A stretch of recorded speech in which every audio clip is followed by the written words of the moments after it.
بسم الله الرحمن الرحيم. ومن أحسن قولا ممن دعا إلى الله وعمل صالحا وقال إنني من المسلمين.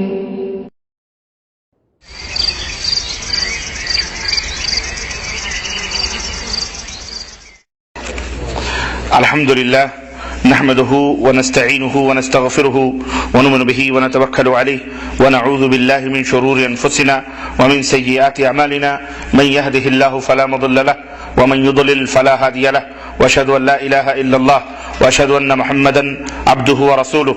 أما بعد فإن خير الحديث كتاب الله وخير الهدي هدي محمد صلى الله عليه وسلم وشر الأمور محدثاتها وكل محدثة بدعة وكل بدعة ضلالة وكل ضلالة في النار.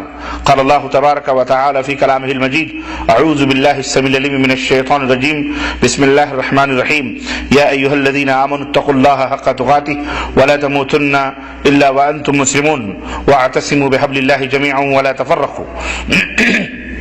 وقال تعالى في موضع آخر: قل إن كنتم تحبون الله فاتبعوني يحببكم الله ويغفر لكم ذنوبكم والله غفور رحيم. اللهم صل على محمد وعلى ال محمد كما صليت على ابراهيم وعلى ال ابراهيم انك حميد مجيد. اللهم بارك على محمد وعلى ال محمد كما باركت على ابراهيم وعلى ال ابراهيم انك حميد مجيد. تمام قسم کی حمد و ثنا، کبریائی اور بڑائی اس اللہ عز و جل کے لیے لائق و زیبہ ہے جس نے ہمیں اور آپ کو پیدا فرمایا، اور بے شبہ درود و سلام اس ذات مبارکہ مطہرہ پر جن کا نام نامی اسم گرامی احمد مجتبی محمد مصطفیٰ صلی اللہ علیہ وسلم. برادران اسلام، نوجوان دوستوں، بزرگوں اور بھائیوں، آج بتاریخ 11 ربیع الاول 1429 ہجری مطابق 19 مارچ سن 2008 عیسوی کے اس پروگرام میں جو المکتب التعاونی للدعوت والارشاد و توعیت الجالیات بگعہ کی طرف سے اس خوبصورت سے ایڈیٹوریم میں منعقد ہو رہا ہے، اس میں جس موضوع پر میں آپ حضرات سے گفتگو کرنے کا شرف حاصل کرنے جا رہا ہوں وہ موضوع ہے میلاد النبی کی شرعی حیثیت.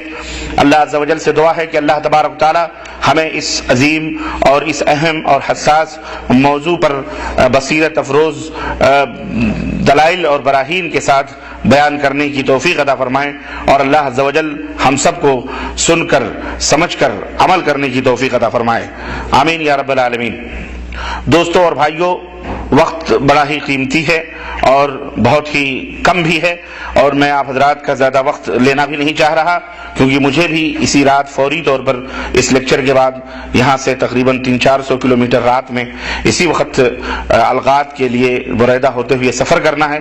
اس لیے میں اپنے اس موضوع کو اختصار کے ساتھ بوربلا اور تفصیلی تمہید کے میں آپ حضرات کی خدمت میں رکھنے کی کوشش کر رہا ہوں. اللہ عز و جل سے دعا ہے کہ اللہ تبارک تعالی ہمیں اور آپ کو عمل کی توفیق عطا فرمائے. آمین یا رب العالمین.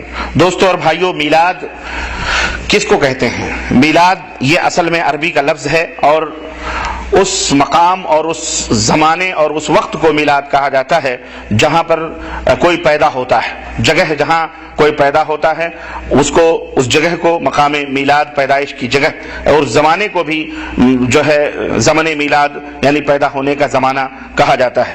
خاتم النبیین حضرت محمد الرسول اللہ صلی اللہ علیہ وسلم جہاں پیدا ہوئے اور جس زمانے میں پیدا ہوئے اسی کو میلاد النبی کے نام سے، نبی صلی اللہ علیہ وسلم کی جائے پیدائش یا وقت پیدائش، اس کا معنی اور مفہوم اور یہ ہے. نبی کریم صلی اللہ علیہ وسلم کہاں پیدا ہوئے؟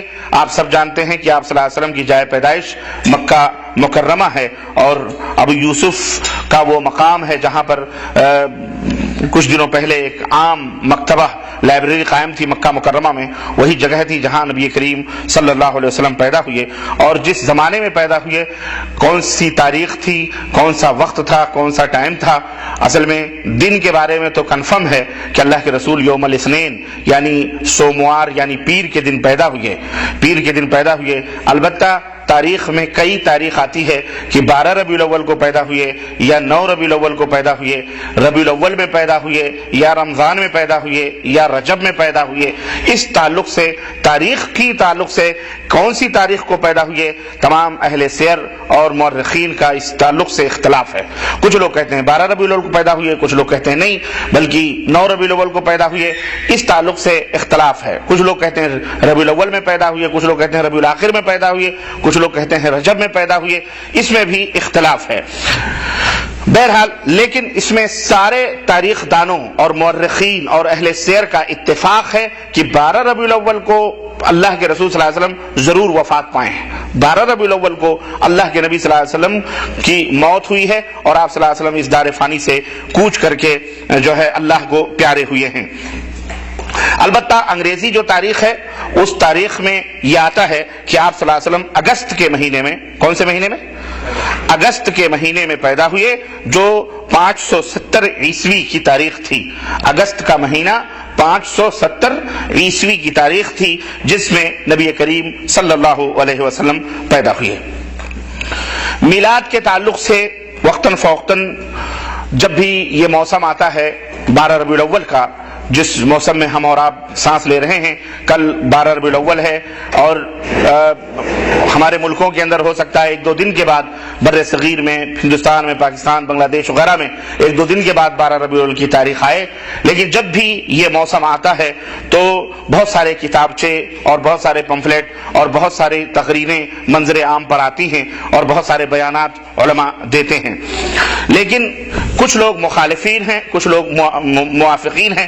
مسئلہ جوں کا تو ہی رہتا ہے، کوئی واضح بات عوام کے سامنے نہیں آتی، اور جب کبھی کسی مسئلے پر علماء کے درمیان اختلاف ہوتا ہے اور علماء کے اندر اختلاف پیدا ہوتا ہے تو بیچارے عوام ششو پنچ میں رہ جاتے ہیں، حیران میں رہ جاتے ہیں کہ کس کی مانے اور کس کی نہ مانے۔ وہ کہہ رہے ہیں میلاد النبی منانا جائز ہے، کوئی کہہ رہا ہے میلاد النبی منانا بدعت ہے، کوئی کہہ رہا ہے کچھ، کوئی کہہ رہا ہے کچھ۔ عوام کی اکثریت یہ تمیز نہیں کر پاتی کہ کون سا راستہ صحیح ہے اور کون سا راستہ غلط ہے، تو پھر وہ حیران و شزدر کے عالم میں یہ ہوتا ہے کہ وہاں پر پلٹ کے چلے جاتے ہیں جہاں ان کی عقل کام کرتی ہے کہ ہمارے باپ دادا جیسے کرتے آئے ہیں ہم بھی ویسے کرتے رہیں گے، نہ مخالفین نہ موافقین۔ بعض لوگ اس سلسلے میں ضد اور ہٹ دھرمی پر بھی اتر آتے ہیں، اور جو لوگ عید میلاد النبی نہیں مناتے انہیں کافر اور نہ جانے کیا کیا کہتے ہیں۔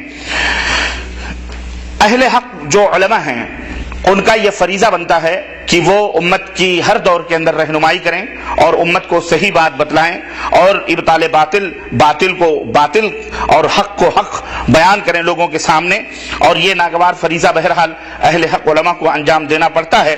آئے دن باطل پرست نت نئے دلائل اور براہین کے ذریعے سے لوگوں کو گمراہ کرتے ہیں، تو ضرورت اس بات کی ہے کہ اس کو بیان کیا جائے، اور ہماری یہ مجبوری ہوتی ہے کہ اگر ہم امت کو یوں ہی چھوڑ دیں کہ بھائی وہ اپنے مرضی کے مطابق جیسا چاہیں ویسا عمل کریں، یا یہ محاذ اگر ہم نہ سنبھالیں تو امت یقیناً شرک اور بدعت اور نہ جانے کن کن خرافات میں کھو جائے گی، بلکہ دین کا نقشہ ہی ایک طرح سے بدل جائے گا، اور وہ دین جو مکمل ہو چکا ہے، اتمام نعمت ہو چکی ہے، اللہ تبارک تعالیٰ نے الیوم اکملت لکم دینکم کی مہر لگا دی ہے کہ آج میں نے تمہارے دین کو مکمل کر دیا ہے۔ یہ بشارت اور یہ خوشخبری یہودیت اور مجوسیت کے راہوں پر چلی جا سکتی ہے، امت بھٹک سکتی ہے، اس لیے یہ ناگوار فریضہ انجام ہمیں دینا پڑتا ہے کہ ہم امت کو کے سامنے وہ باتیں رکھیں جو کتاب اللہ کی ہے، اور وہ باتیں رکھیں جو سنت رسول اللہ صلی اللہ علیہ وسلم کی ہیں۔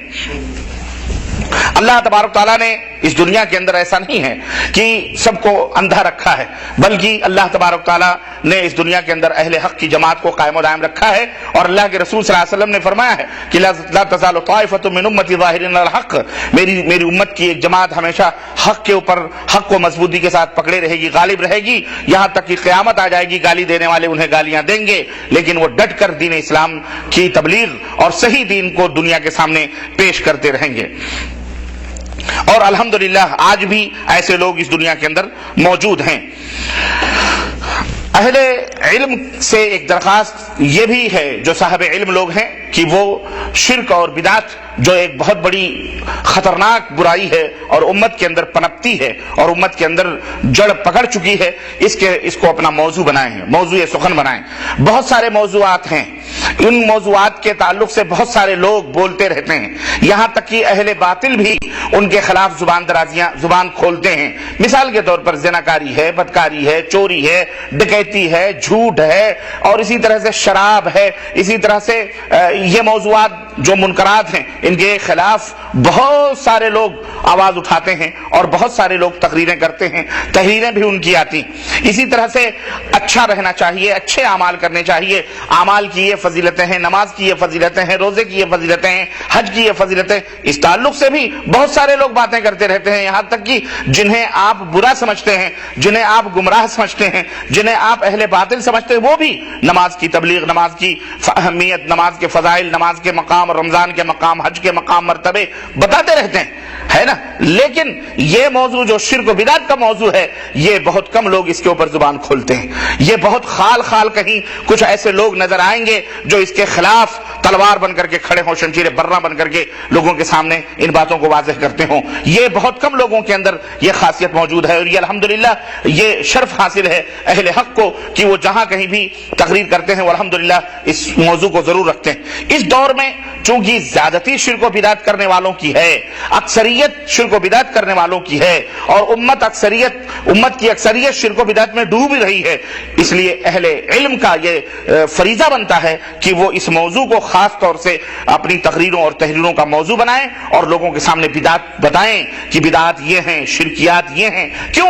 یہ وہ خطرناک بیماریاں ہیں کہ جن کے ہوتے ہوئے کوئی بھی دوا فائدہ مند نہیں ہو سکتی، جیسے ایک کینسر کے ہوتے ہوئے کوئی بھی علاج فائدہ مند نہیں ہو سکتا، کوئی دوا کارگر نہیں ہو سکتی، ایسے ہی اعمال اور عقائد کے اندر شرک و بدعات کے ہوتے ہوئے کوئی بھی نماز، کوئی بھی روزہ، کوئی بھی حج، کوئی بھی زکوٰۃ، کوئی بھی نیکی، کوئی بھی خیر، کوئی بھی بھلائی اللہ تبارک تعالیٰ کے ہاں مردود قرار پاتی ہے اور وہ اس کی کوئی اہمیت نہیں ہوتی۔ اللہ نے فرمایا وَقَدِمْنَا إِلَىٰ مَا عَمِلُوا فَجَعَلْنَاهُ هَبَاءً مَنْثُورًا، لوگوں نے اعمال پیش کیے، لوگوں نے بڑے بڑے اعمال پیش کیے، لیکن ہم نے انہیں ریت کے ذروں کی طرح اڑا دیا، یعنی ان کی کوئی اہمیت اللہ تبارک تعالیٰ کے ہاں نہیں ہوتی۔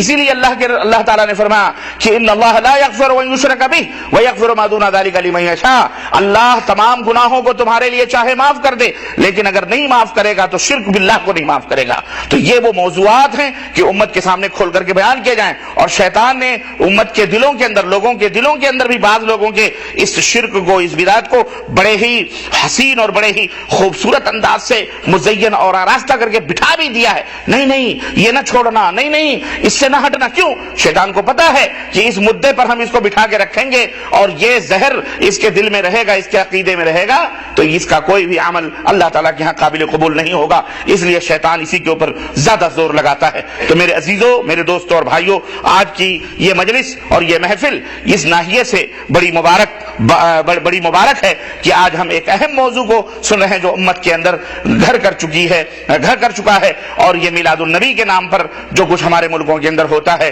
اس کی شرعی حیثیت کیا ہے، اس کا شریعت اسلامیہ میں اس کا مقام کیا ہے، اس کا حکم کیا ہے، اس کو ہم یہاں سننے کے لیے بیٹھے ہوئے ہیں۔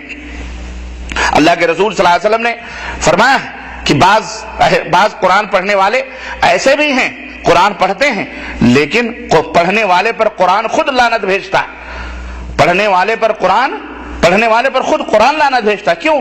اس لیے کہ وہ قرآن پڑھتا ہے لیکن قرآن کے مطابق اس کا عمل نہیں ہوتا ہے، قرآن کے تقاضے کو وہ پورا نہیں کرتا ہے، وہ اس خوش فہمی میں رہتا ہے کہ میں تو قرآن پڑھ رہا ہوں، خلاص میں تو بڑا اچھا کام کر رہا ہوں، بڑا نیک کا کام کر رہا ہوں، لیکن اسے یہ پتہ نہیں ہوتا کہ قرآن جو ہے اس کے اوپر خود لعنت بھیجتا ہے۔ تو اب آپ اس سے اندازہ لگائیں، کیوں؟ اس لیے کہ قرآن کو صحیح ڈھنگ سے نہیں پڑھتا، قرآن کے مطابق عمل نہیں کرتا۔ ایسے ہی دنیا کے اندر بہت سارے اعمال ہیں کہ انسان کرتا ہے، خوش رہتا ہے کہ بڑا اچھا عمل ہے، بڑے اچھے اعمال کرتے ہیں، لیکن اللہ کی لعنت ایسے اعمال کرنے والوں کے اوپر ہوتی ہے۔ کیوں؟ اس لیے کہ وہ سنت کے مطابق، اللہ کے فرمان اور رسول کے فرمان کے مطابق اس کا عمل نہیں ہوتا ہے۔ اس طرح سے اس عمل کرنے والے پر اللہ اور اس کے رسول کی لعنت ہوتی ہے۔ اس لیے میرے عزیزوں، میرے دوستوں اور بھائیوں، ہمیں ہر عمل کرنے سے پہلے یہ دیکھ لینا چاہیے کہ یہ عمل اللہ کے نبی صلی اللہ علیہ وسلم نے ہمیں بتلایا ہے، صحابہ کرام رضوان اللہ علیہم اجمعین سے یہ چیز ثابت ہے کہ نہیں ثابت ہے، تب ہمیں وہ عمل کرنا چاہیے، اس سے پہلے ہمیں جرأت نہیں کرنی چاہیے۔ آج جتنی بدعتیں اور لغویات مسلمانوں میں رائج ہیں، ان کا بنیادی سبب کیا ہے؟ ان کا بنیادی سبب یہی ہے کہ وہ سنت رسول، حکم رسول اور حکم اللہ سے بالکل دور ہیں، اور جو ہے اللہ اور اس کے رسول کے احکام کو انہوں نے نظر انداز کر دیا ہے۔ کسی کام کو کرتے وقت ایک لمحے کے لیے بھی اگر وہ انسان سوچے اور دیکھے کہ مجھے یہ عمل کرنا ہے، اور تو پھر ہمیں یہ دیکھنا ہے کہ اللہ نے حکم دیا ہے کہ نہیں، رسول اللہ صلی اللہ علیہ وسلم نے حکم دیا ہے کہ نہیں۔ اگر وہ سوچ لے تو یقیناً وہ تحقیق کرے گا، تفتیش کرے گا، تلاش کرے گا، تب جا کر کے کسی نتیجے تک پہنچ سکتا ہے۔ مثال کے طور پہ یہ میلاد لے لیں۔ میلاد آدمی کرتا ہے، اگر آپ اس سے پوچھیں آپ کیوں کرتے ہو، تو ہمیں اللہ کے نبی سے محبت ہے، کہتے ہیں کہ جو عاشقان مصطفیٰ ہیں، عاشقان رسول ہیں، وہ میلاد مناتے ہیں، جو غداران رسول ہیں وہ جو ہے اس کی مخالفت کرتے ہیں۔ حالانکہ یہ جذبہ محبت کا اچھی چیز ہے، لیکن محبت کرنے کے اظہار کے جو طریقے ہیں وہ ہمیں دیکھنے پڑیں گے کہ وہ اظہار کرنے کا طریقہ کیا ہے۔ آدمی محبت کرتا ہے اپنی ماں سے، آدمی محبت کرتا ہے اپنی بیٹی سے، آدمی محبت کرتا ہے اپنی بیوی سے، آدمی محبت کرتا ہے اپنے بچوں سے، لیکن محبت کے اظہار کے سب کے طریقے کیا ہیں؟ بولو، الگ الگ ہے۔ بیوی سے محبت کرنے کا محبت کرتا ہے لیکن اس کے اظہار کا طریقہ الگ ہے، ماں سے محبت کرتا ہے لیکن اس سے محبت کے اظہار کا طریقہ الگ ہے۔ یہ نہیں کہ جس طرح بیوی سے محبت کرتا ہے اور اس سے محبت کا اظہار کرتا ہے ایسے ہی وہ اپنی بیٹی سے بھی کرے گا۔ ہاں، محبت ہے یقیناً، لیکن اس کے اظہار کرنے کے جو طریقے ہیں اس کے وصول اور ضابطے ہیں۔ ایسے ہی آدمی کو اللہ سے محبت ہے، رسول سے محبت ہے، صالحین سے محبت ہے، آدمی کو نیکوکاروں سے محبت ہے، لیکن یہ درجات ہیں، یہ فرق ہیں۔ اللہ سے محبت کرنے کا حکم، رسول سے محبت کرنے کا حکم سب کو دیا گیا ہے، لیکن اور ہم سب کرتے ہیں الحمدللہ، لیکن ان سے اظہار کا تعلق، جہاں تک اظہار کرنے کا جو تعلق ہے وہ مختلف ہے۔ اللہ سے محبت کرنے اظہار کا تعلق الگ ہے۔ ہم اللہ سے محبت کرتے ہیں، اس کے اظہار کا تعلق، اس کے اظہار کا طریقہ یہ ہے کہ ہم اللہ کا شکر ادا کرتے ہیں، ہم اللہ کے لیے سجدہ کرتے ہیں، ہم اللہ رب العزت کی حمد و ثنا کرتے ہیں، ہم اللہ کے لیے رکوع کرتے ہیں، ہم اللہ کے لیے نماز ادا کرتے ہیں، ہم اللہ کے لیے حج کرتے ہیں، ہم اللہ کے لیے زکات دیتے ہیں، ہے کہ نہیں؟ اب آدمی اولیاء صالحین سے بھی محبت کرتا ہے، اب وہ کہے کہ ہم تو جناب علی ہم ویسے ہی محبت کرتے ہیں، جو اللہ سے بھی محبت کرتے ہیں، ان سے محبت کرتے ہیں۔ اب اولیاء اور صالحین سے محبت کے اظہار کا طریقہ کہ ہم ان کے لیے سجدہ کریں گے، ہم ان کے لیے رکوع کریں گے، ہم ان کے لیے زکات دیں گے، ہم ان کے لیے یہ کریں گے، ہم ان کے ساتھ روئیں گے، گڑگڑائیں گے، ان کو پکاریں۔ یہ اظہار کا طریقہ غلط ہے یا صحیح ہے؟ بولو، غلط ہے۔ کیوں؟ یہ طریقہ اظہار کا اللہ کے لیے، جو اللہ کے لیے خاص ہے، اللہ کے ساتھ غیر اللہ کے لیے یہ خاص، یہ غیر اللہ کے لیے نہیں کیا جا سکتا ہے۔ تو ایسے ہی مثال کے ذریعے سمجھیے کہ ماں، باپ، بہن، بیٹی، بیوی، سب سے محبت کرتا ہے آدمی، لیکن ہر ایک سے اظہار محبت کے اظہار کا جو طریقہ ہوتا ہے وہ جدا جدا ہوتا ہے، الگ الگ ہوتا ہے۔ اگر خلط ملط کرے تو پھر کیا ہوگا؟ یہیں پر گنہگار ہوگا وہ۔ بیوی سے اظہار محبت کا جو طریقہ ہے، بیٹی سے کہے، اپنی بیٹی سے کہے بیٹی آئی لو یو، تو دنیا جوتے مارے گی، بے غیرت، تجھے آئی لو یو کہنا تھا، تیری بیٹی بھی نہیں تھی، تیری بہن بھی نہیں تھی، ہے کہ نہیں؟ اس لیے میرے عزیزو، جہاں جہاں جو ہے اس کو وہیں رکھا جائے۔ آج دیکھا دیکھی بہت ساری چیزیں ہوتی ہیں، یہودیوں کو، نصرانیوں کو اور دنیا والوں کو دیکھا کہ جو جناب علی کرسمس مناتے ہیں کون لوگ؟ نصرانی لوگ، اور بہت بڑا اپنے تئیں جشن کرتے ہیں۔ دیکھو جن جگہوں پر کرسچن ہوتے ہیں وہاں جو کرسمس ڈے منایا جاتا ہے، حضرت عیسیٰ کی برتھ ڈے منائی جاتی ہے، کیا کیا جشن اور کیا کیا خرافات ہوتے ہیں۔ آپ یہ دیکھیں، اسی طرح سے ہندو لوگ جو ہے یہ رام نومی مناتے ہیں، ان کے ہاں بھی جشن کا ایک طریقہ ہے، اور وہ اپنی دیوی دیوتاؤں سے محبت کا وہ اظہار کرتے ہیں۔ اسی طرح سے آپ یہ دیکھیں کہ جین مذہب کے لوگ یہ مہاویر جینتی مناتے ہیں، مہاویر جینتی ڈے مناتے ہیں۔ اسی طرح سے جذباتی طور پر ہر مذہب والا اپنے اپنے بڑوں کے لیے جنم دن مناتا ہے۔ جب مجھ سے دیکھا گیا کہ جناب سب لوگ منا رہے ہیں تو مسلمانوں بھی سوچا بھی سب اپنے اپنے بڑے بڑے لوگوں کا ڈے منا رہے ہیں تو ہم بھی اپنے بڑے کا ڈے منائیں، ہم بھی محمد رسول اللہ صلی اللہ علیہ وسلم کا ڈے منائیں، ہم ان کا برتھ ڈے منا رہے ہیں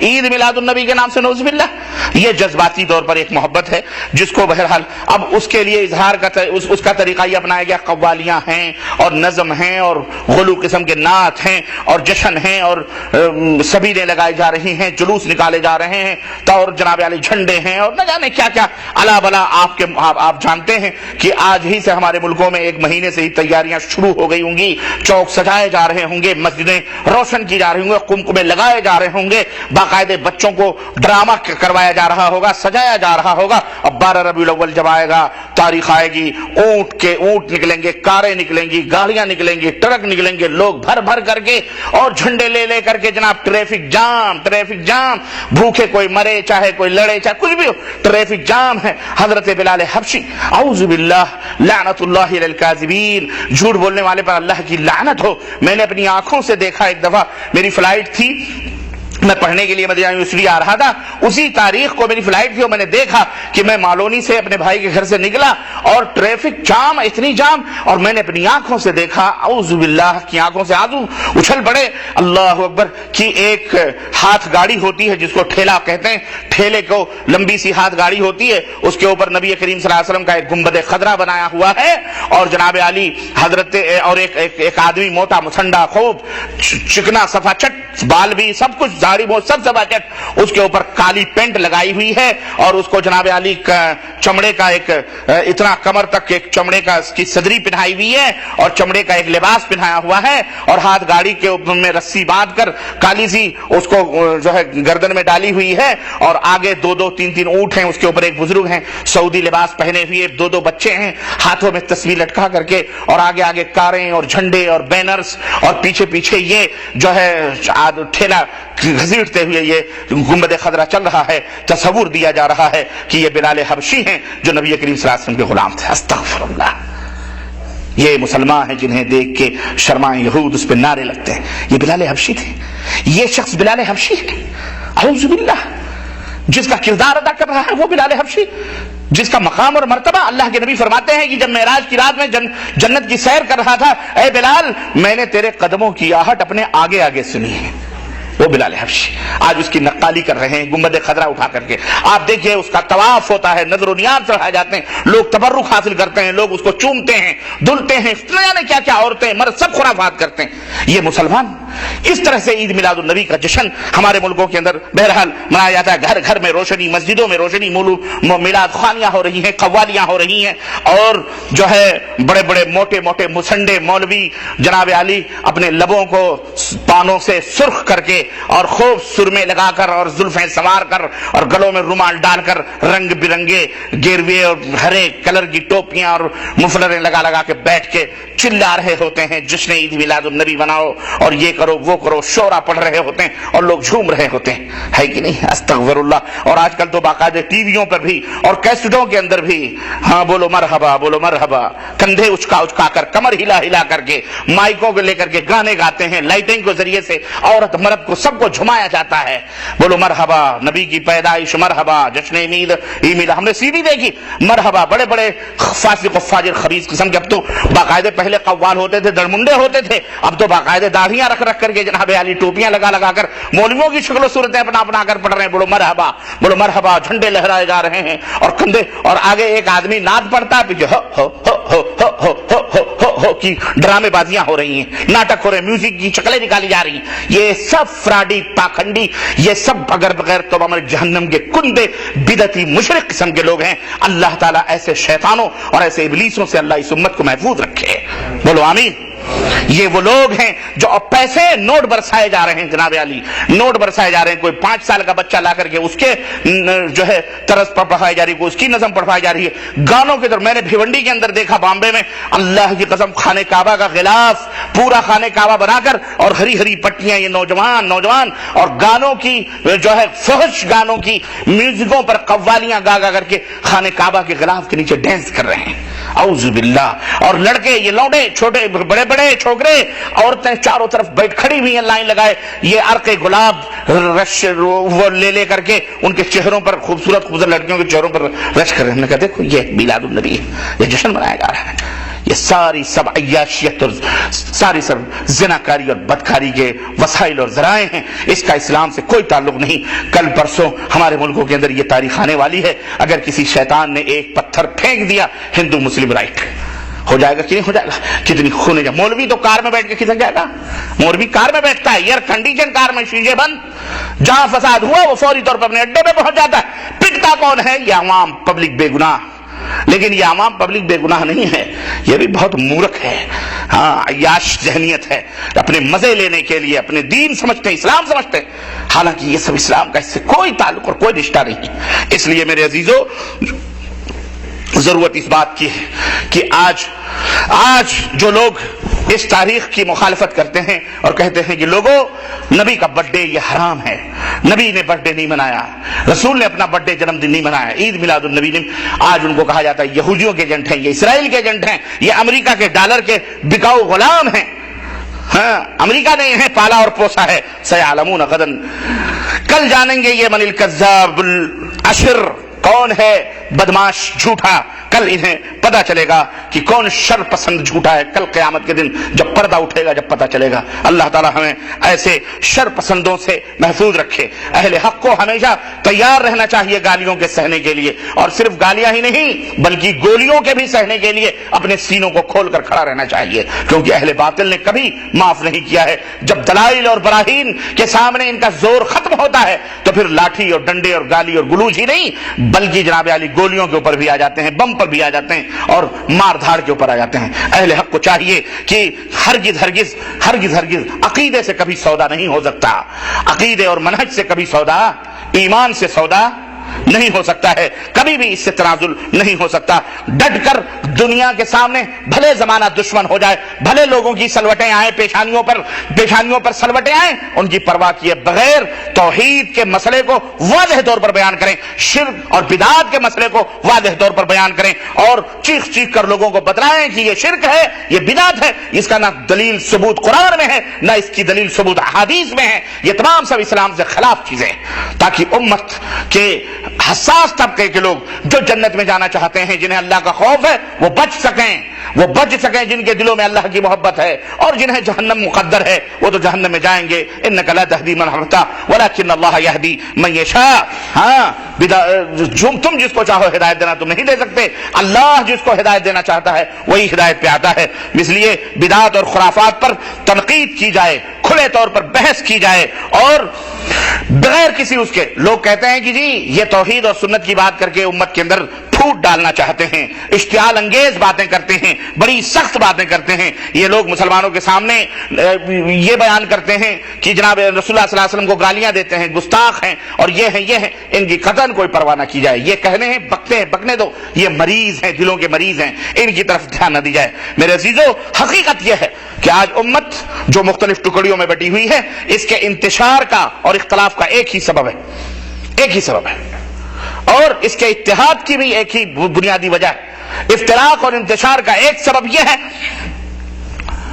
کہ یہ امت کی کثیر تعداد بدعت اور شرک کے اندر ملوث ہے, بدعت اور شرک کے اندر ملوث ہے, اس لیے اس کے اندر انتشار ہے. اگر اس کے اندر توحید آ جائے, اگر اس کے اندر سنت کا جذبہ پیدا ہو جائے, اللہ کی قسم پوری امت کے اندر اتفاق اور اتحاد پیدا ہو جائے گا, پوری امت متحد ہو سکتی ہے. اگر اس کے سینے سے شرک اور بدعت کی غلاظتیں صاف ہو جائیں, صرف سنت اور توحید کی محبت آ جائے, متفق ہو جائیں گے. لیکن جب تک یہ غلاظتیں رہیں گی, جب تک یہ جراثیم رہیں گے, امت کبھی بھی متفق ہو سکتی, بولو ہاں, لاکھ کلمہ پڑھا لو, لاکھ نماز پڑھا لو, لاکھ روزے رکھوا لو, صدقے کروا لو, حج کروا لو, سب کچھ کروا لو, لاگ لپیٹ کروا لو, ایک پلیٹ فارم پہ جمعیت تحریکیں بنا لو, تنظیمیں بنا لو, کبھی یہ متفق نہیں ہو سکتے جب تک بدعت اور شرک کا ان کے اندر یہ جراثیم رہیں گے. قوم سیسا پلائی ہوئی دیوار اس وقت بنے گی جب اس کے سینوں کے اندر بدعت اور خرافات ان کے سینوں سے دور ہوں گے, اور سنت رسول صلی اللہ علیہ وسلم کی محبت ان کے سینوں کے اندر آئے گی.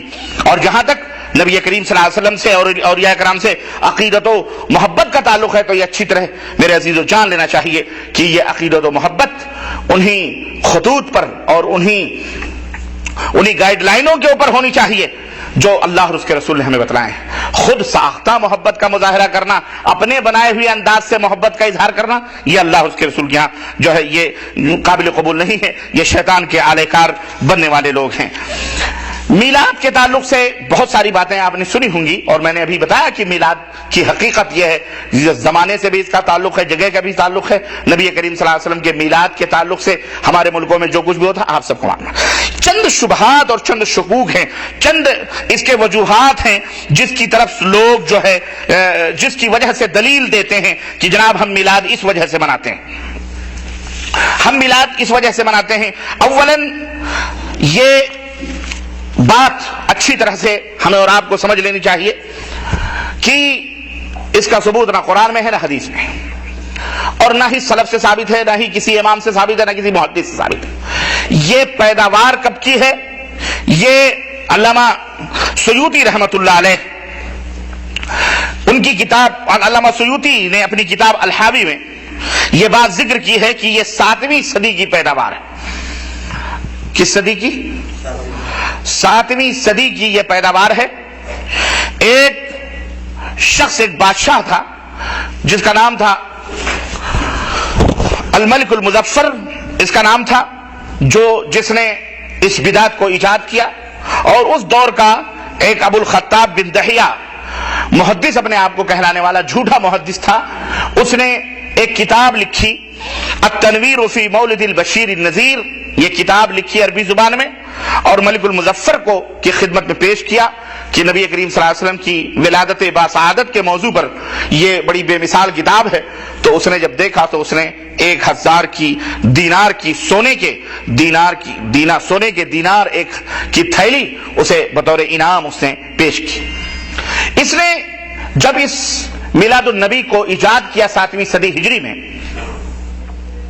تو اس کا طریقہ کار کیا تھا، اس نے کس طرح سے اس کو منایا، وہ بھی آپ سے بات فرمائیں۔ علامہ سیوطی رحمت اللہ علیہ نے اپنی کتاب میں اس حقیقت کو لکھا ہے کہ اس نے بہت بڑا میدان میں خیمہ لگوایا، ہزاروں لوگوں کو، اپنے ملک اور سلطنت کے لوگوں کو اس کے اندر جمع کیا۔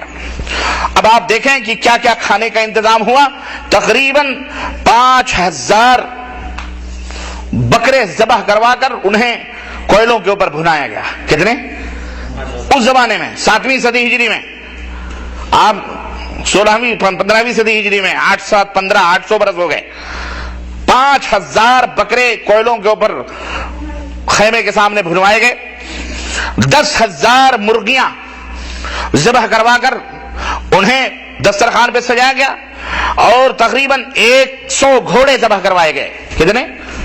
100 گھوڑے ذبح کروا کر، اور اسی طرح سے ایک میٹھا ہوتا ہے 1000 تقریباً 100,000 تقریباً 1,00,000 زبیدی بنائی گئی اور لوگوں کے سامنے پیش کی گئی، اور اسی طرح سے 30,000 حلوے کی سینیاں تیار کی گئیں، اور باقاعدے جو ہے رات سے لے کر صبح تک، فجر تک باقاعدے صوفیوں کو اور بڑے بڑے لوگوں کو جمع کیا گیا، اور درویش آئے، ناچنے والوں کے ساتھ رقص شروع ہوا، قوالیاں شروع ہوئیں، اور دف بجائے گئے، اور گانے اور بجانے کی چیزیں، اور بادشاہ بھی ان کے ساتھ جھومنا اور ناچنا اس نے شروع کیا۔ اور اس طرح یہ منظر جو باطل حفلہ تھا، جلسہ تھا، اس طرح فجر تک یہ چلتا رہا، اور ناچنے گانے والے چلتے رہے، اور نام دیا گیا اس کو نبی کریم صلی اللہ علیہ وسلم کی ولادت باسعادت کا جشن عید میلاد النبی۔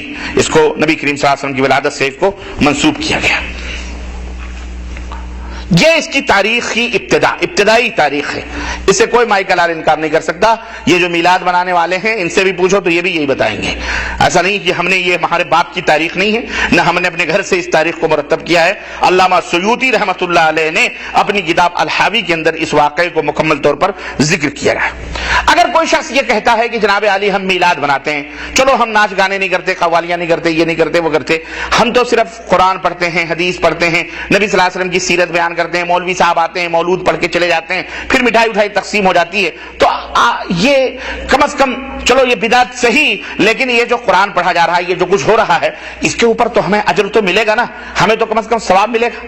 یہ کہہ سکتا ہے کوئی آدمی، اعتراض کر سکتا ہے، ایک شبہ پیدا ہو سکتا ہے کہ ہم قرآن پڑھ رہے ہیں، کم از کم ہم حدیث پڑھ رہے ہیں، اللہ کے نبی کا ذکر کر رہے ہیں، سیرت نبی کا ذکر کر رہے ہیں، تو آخر ہم اس پہ گناہ گار کیسے ہو گئے؟ ہمیں تو ثواب ملنا چاہیے اور ملے گا ہی، ہمیں اللہ دے گا، کیونکہ یہ نیکی کے کام ہے. لوگوں کو ہم بلا رہے ہیں، کھانا کھلا رہے ہیں، پانی پلا رہے ہیں، تو یہ کھانا کھلانا پانی پلانا اچھی چیز ہے، تو اس میں ہمیں گناہ کیسے ملے گا؟ یہ ایک سوال، ایک شبہ ہے. میں آپ سے پوچھوں کہ آپ یہ بتائیں کہ اگر کوئی آدمی نماز بلا وقت پڑھے، مثلا یہ عشاء کا وقت ہے، اس میں فجر کی نماز پڑھے، اس کی نماز ہو جائے گی؟ کیوں نہیں ہوگی؟ اذان دے رہا ہے، قرآن پڑھ رہا ہے، رکوع کر رہا ہے، سجدے کر رہا ہے، آپ کہو گے نہیں ہوگی، ہے کہ نہیں؟ خانہ کعبہ کا طواف ہمارے اوپر، ہم جب جائیں تو وہاں پہ خانہ کعبہ کا طواف کریں، حج میں ہمارے اوپر فرض ہے، واجب ہے، رکن ہے. لیکن ہم حج کے علاوہ، ہم حج کا جو موسم ہے اس کے علاوہ دوسرے ٹائم میں ہم جا کر کے خانہ کعبہ کا طواف کریں، سعی کریں، مینا جائیں، عرفات جائیں، مزدلفہ جائیں، آپ بتائیں ہمارا، اور آ کر کے کہیں جی ہم نے تو حج کے پورے اعمال کر لیے، ہمارا حج ہو گیا، حج ہوگا اس کا؟ بولو نہیں ہوگا. کیوں؟ اس لیے کہ آپ کہو کہ تیرا عمل صحیح ہے، طواف کیا صحیح ہے، سعی کیا صحیح ہے، مینا گیا صحیح ہے، قربانی کیا صحیح ہے، عرفات گیا، سب کچھ صحیح ہے، لیکن یہ بے ٹائم ہے.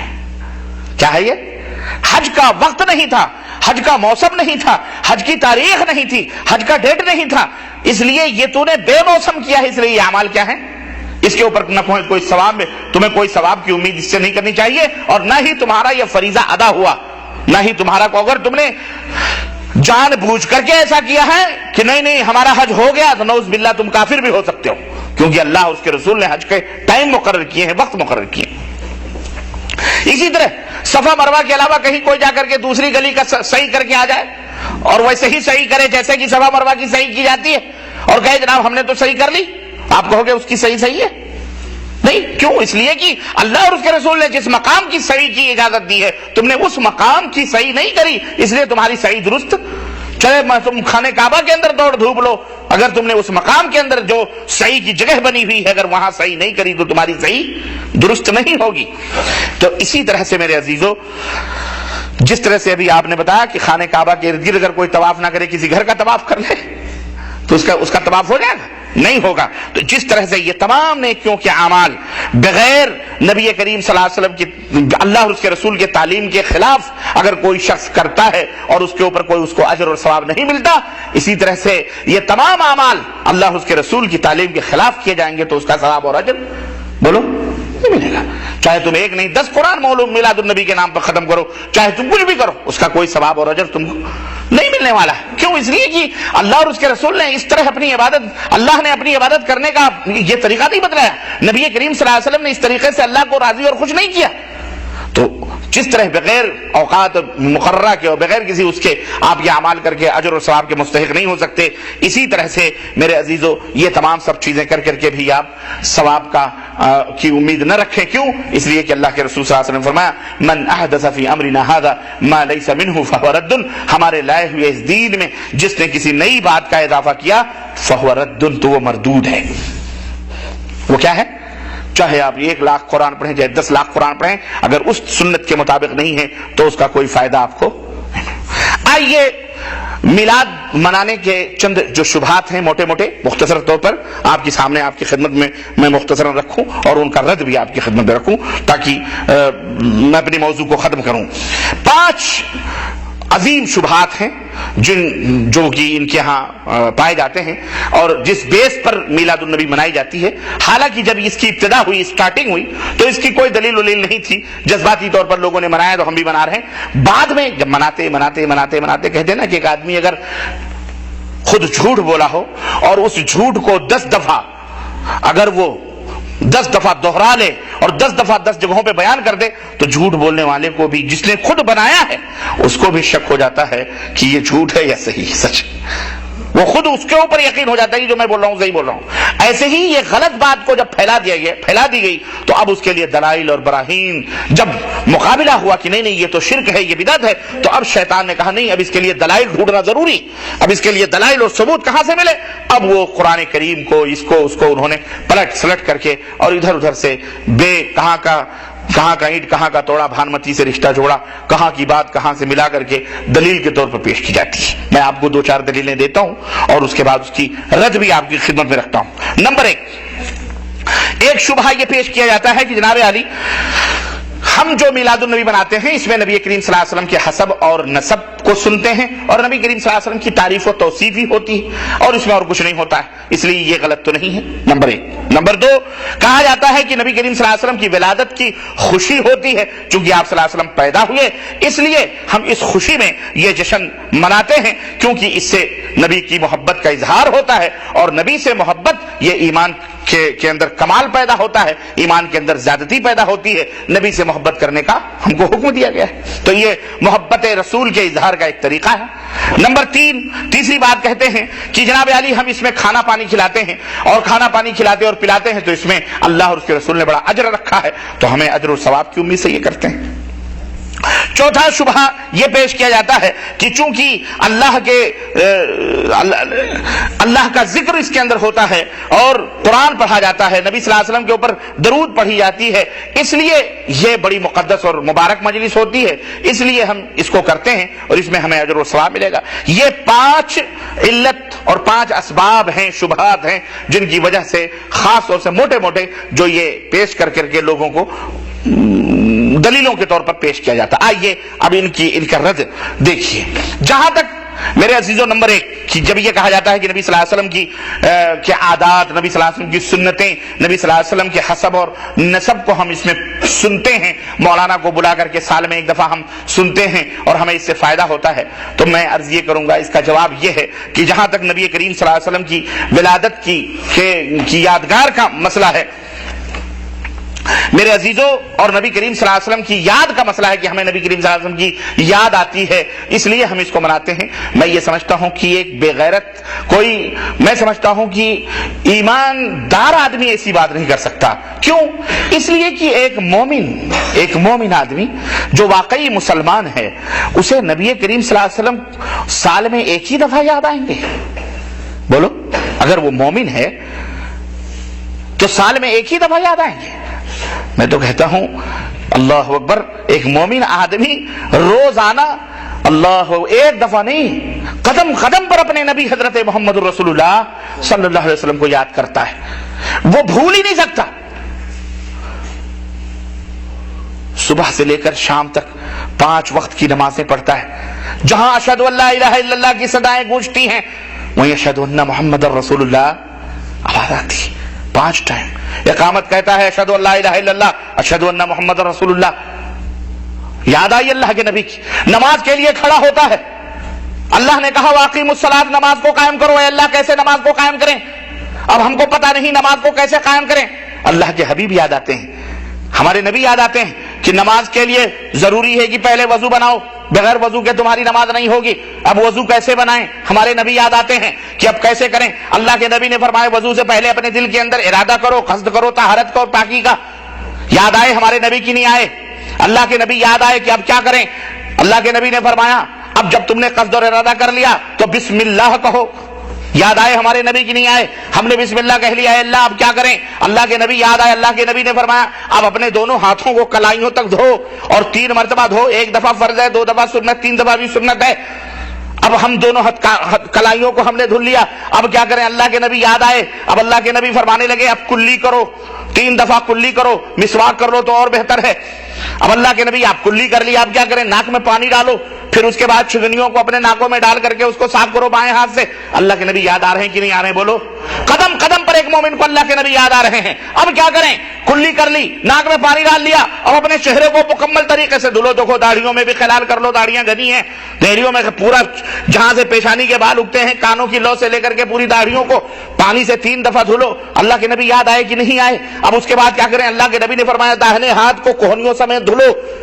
اللہ کے نبی یاد آئے کہ نہیں آئے؟ بائیں ہاتھ کو کوہنیوں سمیت دھلو، پھر اس کے بعد سر کا مسا کرو۔ سر کا مسا اپنے اگلے سر سے لے کر کے پیچھے تک ہاتھ کو لے جاؤ، پھر پیچھے سے اپنے ہاتھ کو پلٹاؤ، اللہ کے نبی یاد آئے کہ نہیں آئے؟ پھر کانوں کا مسا کرو۔ کہاں ہم نے وضو مکمل کر لیا، اب کیا کریں؟ اب کہاں نماز، کیسے نماز پڑھیں؟ اپنا رخ قبلے کی طرف کرو، غیر قبلہ کی طرف رخ کرو گے تمہاری نماز؟ اللہ نے تو صرف نماز پڑھنے کا حکم دیا، طریقہ کون بتا رہا ہے؟ سلیقہ کون بتا رہا ہے؟ اللہ کی عبادت و بندگی کا ڈھنگ کون بس سکھا رہا ہے؟ ہمارے اور آپ کے پیارے نبی حضرت محمد الرسول اللہ۔ قدم قدم پر ہمیں بھوک لگتی ہے، ہم کھانے کی خواہش کرتے ہیں، ہم نے کہا کھانا لایا جائے، کھانا ہمارے سامنے رکھا گیا، کہا گیا اب بسم اللہ کر کے کھانے کے اندر ہاتھ ڈالو۔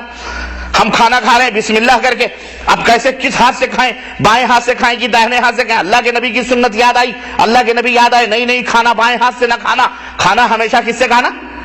داہنے ہاتھ سے کھانا۔ اللہ، کھانا کھا لیا، پلیٹ چاٹ لیا، اب کیا کریں؟ الحمدللہ۔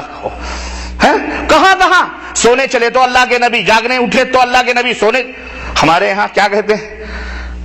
ہمارے یہاں ایک شعر ہماری مائیں اپنے بچوں کو لوریوں کی شکل میں دہراتی ہیں اور پڑھتی ہیں۔ کیا پڑھتی ہیں یاد ہے آپ کو؟ میں سو جاؤں یا مصطفیٰ کہتے کہتے، کھلے آنکھ صلی اللہ کہتے کہتے، بڑی محبت سے پڑھتی ہیں، بچوں کو لوریاں سناتی۔ یاد ہے؟ آپ سنا ہے کبھی؟ آپ نے سنا ہوگا، نہیں سنا ہوگا، خیر ہم سنتے تھے۔ میں سو جاؤں یا مصطفیٰ کہتے، سونے کے لیے یا مصطفیٰ کہنے کے لیے، یہ بھی شرک ہے۔ اللہ کے رسول صلی اللہ علیہ وسلم نے سونے کے لیے کیا ہمیں دعا بتلائی ہے؟ بولو۔ یہ دیکھو شیطان نے کیسا پاسا بدل دیا ہے۔ وہ دعا جو نبی نے سکھلائی وہ نہیں، جو پیار اور محبت سے اپنی طرف سے گڑھ لی گئی، اس کو یا مصطفیٰ کہہ کے نیند آ جائے۔ استغفر اللہ۔ سونے کے وقت سونے چلے تو سونے کے وقت کی وہ دعا یاد آئی، کیسے سوئیں؟ داہنے کروٹ سوئیں، بائیں کروٹ سوئیں، چت سوئیں؟ ہمارے نبی کی سنت یاد آ رہی ہے کہ اللہ کے نبی پہلے داہنے کروٹ سوتے تھے، پھر بائیں کروٹ سوتے تھے، پھر آپ چت سوتے تھے، پھر داہنے کروٹ سو جایا کرتے تھے۔ ہم مسجد کے اندر جاتے ہیں، ہم پہلے داہنا پیر ڈالیں یا بایاں پیر ڈالیں؟ ہمارے نبی کی حدیث یاد آتی ہے، سنت یاد آتی ہے، اللہ کے نبی نے فرمایا مسجد کے اندر جاؤ تو داہنا پیر پہلے ڈالو، پھر بایاں پیر ڈالو، جب نکلنا ہو تو پہلے بایاں پیر نکالو، پھر داہنا پیر نکالو۔ حمام جائیں تو وہاں دعا یاد آتی ہے۔ ہر قدم پر ایک مومن کو روز آنا، ایک دفعہ نہیں، 2 دفعہ نہیں، 10 دفعہ نہیں، 1000 دفعہ اپنے نبی کی سنت، اپنے نبی کی تعریف، اپنے نبی کا ذکر ہوتا ہے کہ نہیں ہوتا؟ بولو۔ تو پھر تم نے سال میں ایک دفعہ منانے کے لیے جشن منانے کی کیا ضرورت ہے؟ یہاں تو ہم ہمیشہ اللہ کے نبی کو یاد کرتے ہیں۔ اب یہاں مجھے کہنے دیا جائے جو نبی کو زندگی بھر بھولے رہتے ہیں سالوں بھر، انہیں سال میں ایک دفعہ نبی یاد آتے ہیں۔ جو حقیقی نبی سے محبت کرنے والے ہوتے ہیں انہیں قدم قدم پر روزانہ اللہ کے نبی یاد آتے ہیں۔ کون سب سے بڑا ہے؟ بولو۔ محبت رسول کا اظہار کرنے والا عاشق رسول اور کون ہو سکتا ہے؟ آج اسی کو کہا جاتا ہے یہ غدار مصطفیٰ ہیں، یہ غدار رسول ہیں، جو قدم قدم پر اپنے نبی کی سنتوں کو زندہ کر رہا ہو، قدم قدم پر اپنے نبی کی سنتوں کو اپنی پیشانیوں کا جھومر بنایا ہو، وہ غدار رسول ہے۔ اور جو سال میں ایک دفعہ کھانے پینے کے لیے، مٹھائی حلوے ماٹھے کے لیے مولوی کو بٹھا کر علم گلم روایتیں اور ضعیف اور گڑی ہوئی باتیں سنتا ہے، وہ بہت بڑا محبت رسول ہے۔ استغفر اللہ، استغفر اللہ۔ آخرت کا نام جنو رکھ دیا، جنو کا آخرت، جو چاہے آپ کا حسن کرشمہ ساز کرے، الٹا چور کوتوال کو ڈانٹے۔ اس لیے میرے عزیزو ہوش کے ناخن لیا جائے۔ یہ کہنا کہ ہم نبی کریم صلی اللہ علیہ وسلم کے بعض عادات مبارکہ سنتے ہیں، یہاں تو ہم شب و روز اللہ کے نبی کے عادات مبارکہ کو اپنے دماغوں میں رکھ کر ہم ان کے مطابق عمل کرتے ہیں۔ یہ ایک رد، یہ اب اس شبہے کا ایک جواب ہے۔ سمجھ میں بات آئی کہ نہیں آئی؟ دوسرا کہ ہم اللہ کے رسول صلی اللہ علیہ وسلم کی پیدائش کی خوشی میں عید میلاد النبی کا جشن مناتے ہیں۔ پیدائش کی خوشی میں عید میلاد النبی کا ہم جشن مناتے ہیں۔ میرے عزیزو، پہلی بات کے تعلق سے ایک بات میں اور آپ کو بتلاتا چلوں۔ ہر مسلمان کے لیے ضروری ہے کہ اپنے نبی کی سیرت طیبہ کو پڑھے اور اپنے نبی کی سیرت طیبہ کا مطالعہ کرے۔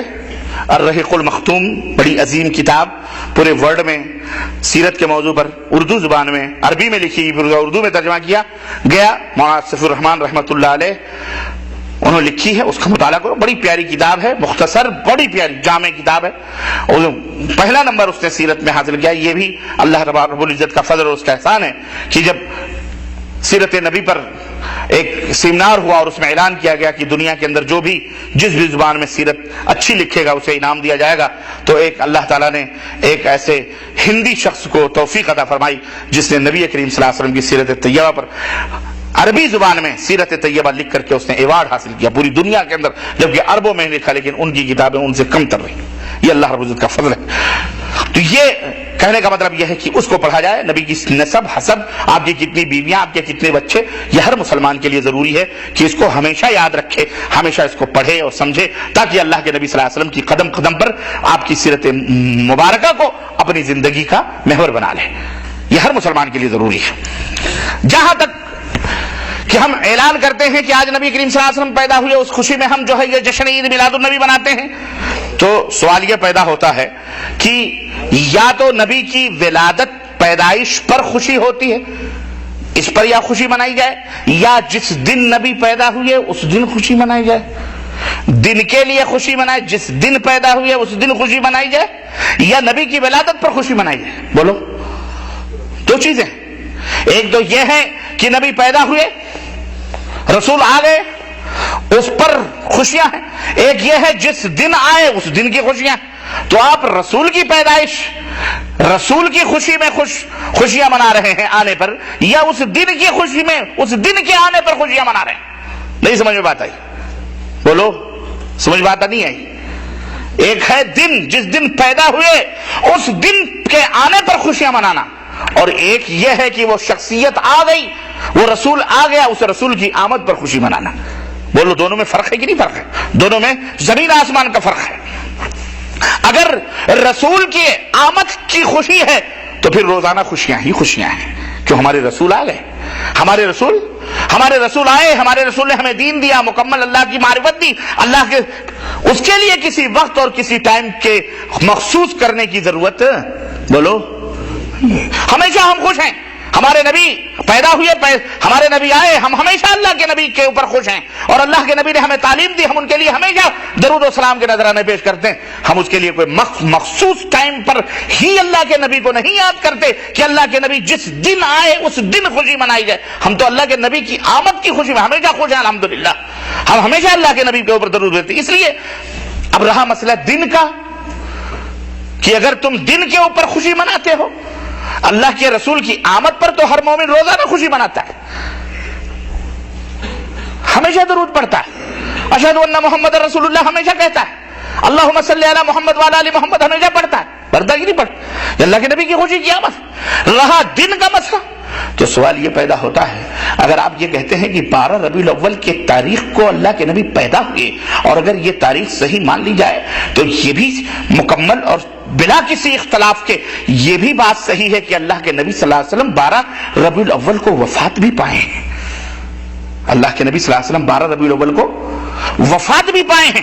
اب کوئی بھی عقل مند آدمی جس دن اس کی ماں مری ہو اس دن جشن عید کرے گا؟ بولو،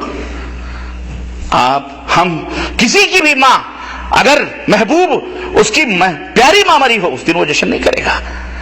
تم نے اللہ کے نبی کو اتنا آسان سمجھ لیا کہ اللہ کے نبی جس دن انتقال فرمائے، جس دن وفات پائیں، اسی دن تم نے کہتے جشن بھی منا رہے ہو. اور آج سے 25 سال پہلے، 20 سال پہلے یہ عید میلاد النبی کا ذکر بھی نہیں تھا. 12 وفات سب مناتے تھے. کیا کہتے تھے؟ 12 وفات ہے. کیا ہے وفات؟ مانے کیا ہوتا ہے؟ بولو، یہ بات سمجھ میں نہیں آتی. 12 وفات بھی ہے اور اللہ کے نبی زندہ بھی ہے. ایک لمحے کے لیے آئی تھی انہیں بھی موت، پھر ہمیشہ کے لیے ان کی موت بڑھ گئی. اعوذ باللہ. 12 وفات بھی ہے اور جشن عید میلاد النبی منایا جا رہا ہے. ٹھرے پیے جا رہے ہیں، پیپسی پی جا رہی ہے، جشن منائے جا رہے ہیں، ناچ اور قوالیاں اور بھنگڑے گائے جا رہے ہیں. اللہ کے نبی کی وفات، اور جس کو اللہ کے نبی کی وفات کا حال معلوم کرنا ہو وہ صحابہ کرام رضوان اللہ علیہم اجمعین سے معلوم کرے کہ صحابہ کہتے ہیں کہ زندگی کے اندر اگر تمہارے اوپر کبھی کوئی مصیبت آئے اور کتنی بڑی مصیبت ہو، تم نبی کی وفات کو یاد کر لو، تمہاری مصیبت آسان ہو جائے گی. اللہ کے نبی کی وفات کی مصیبت. حضرت فاطمہ الزہرا کہتی ہیں کہ اگر ہمارے اوپر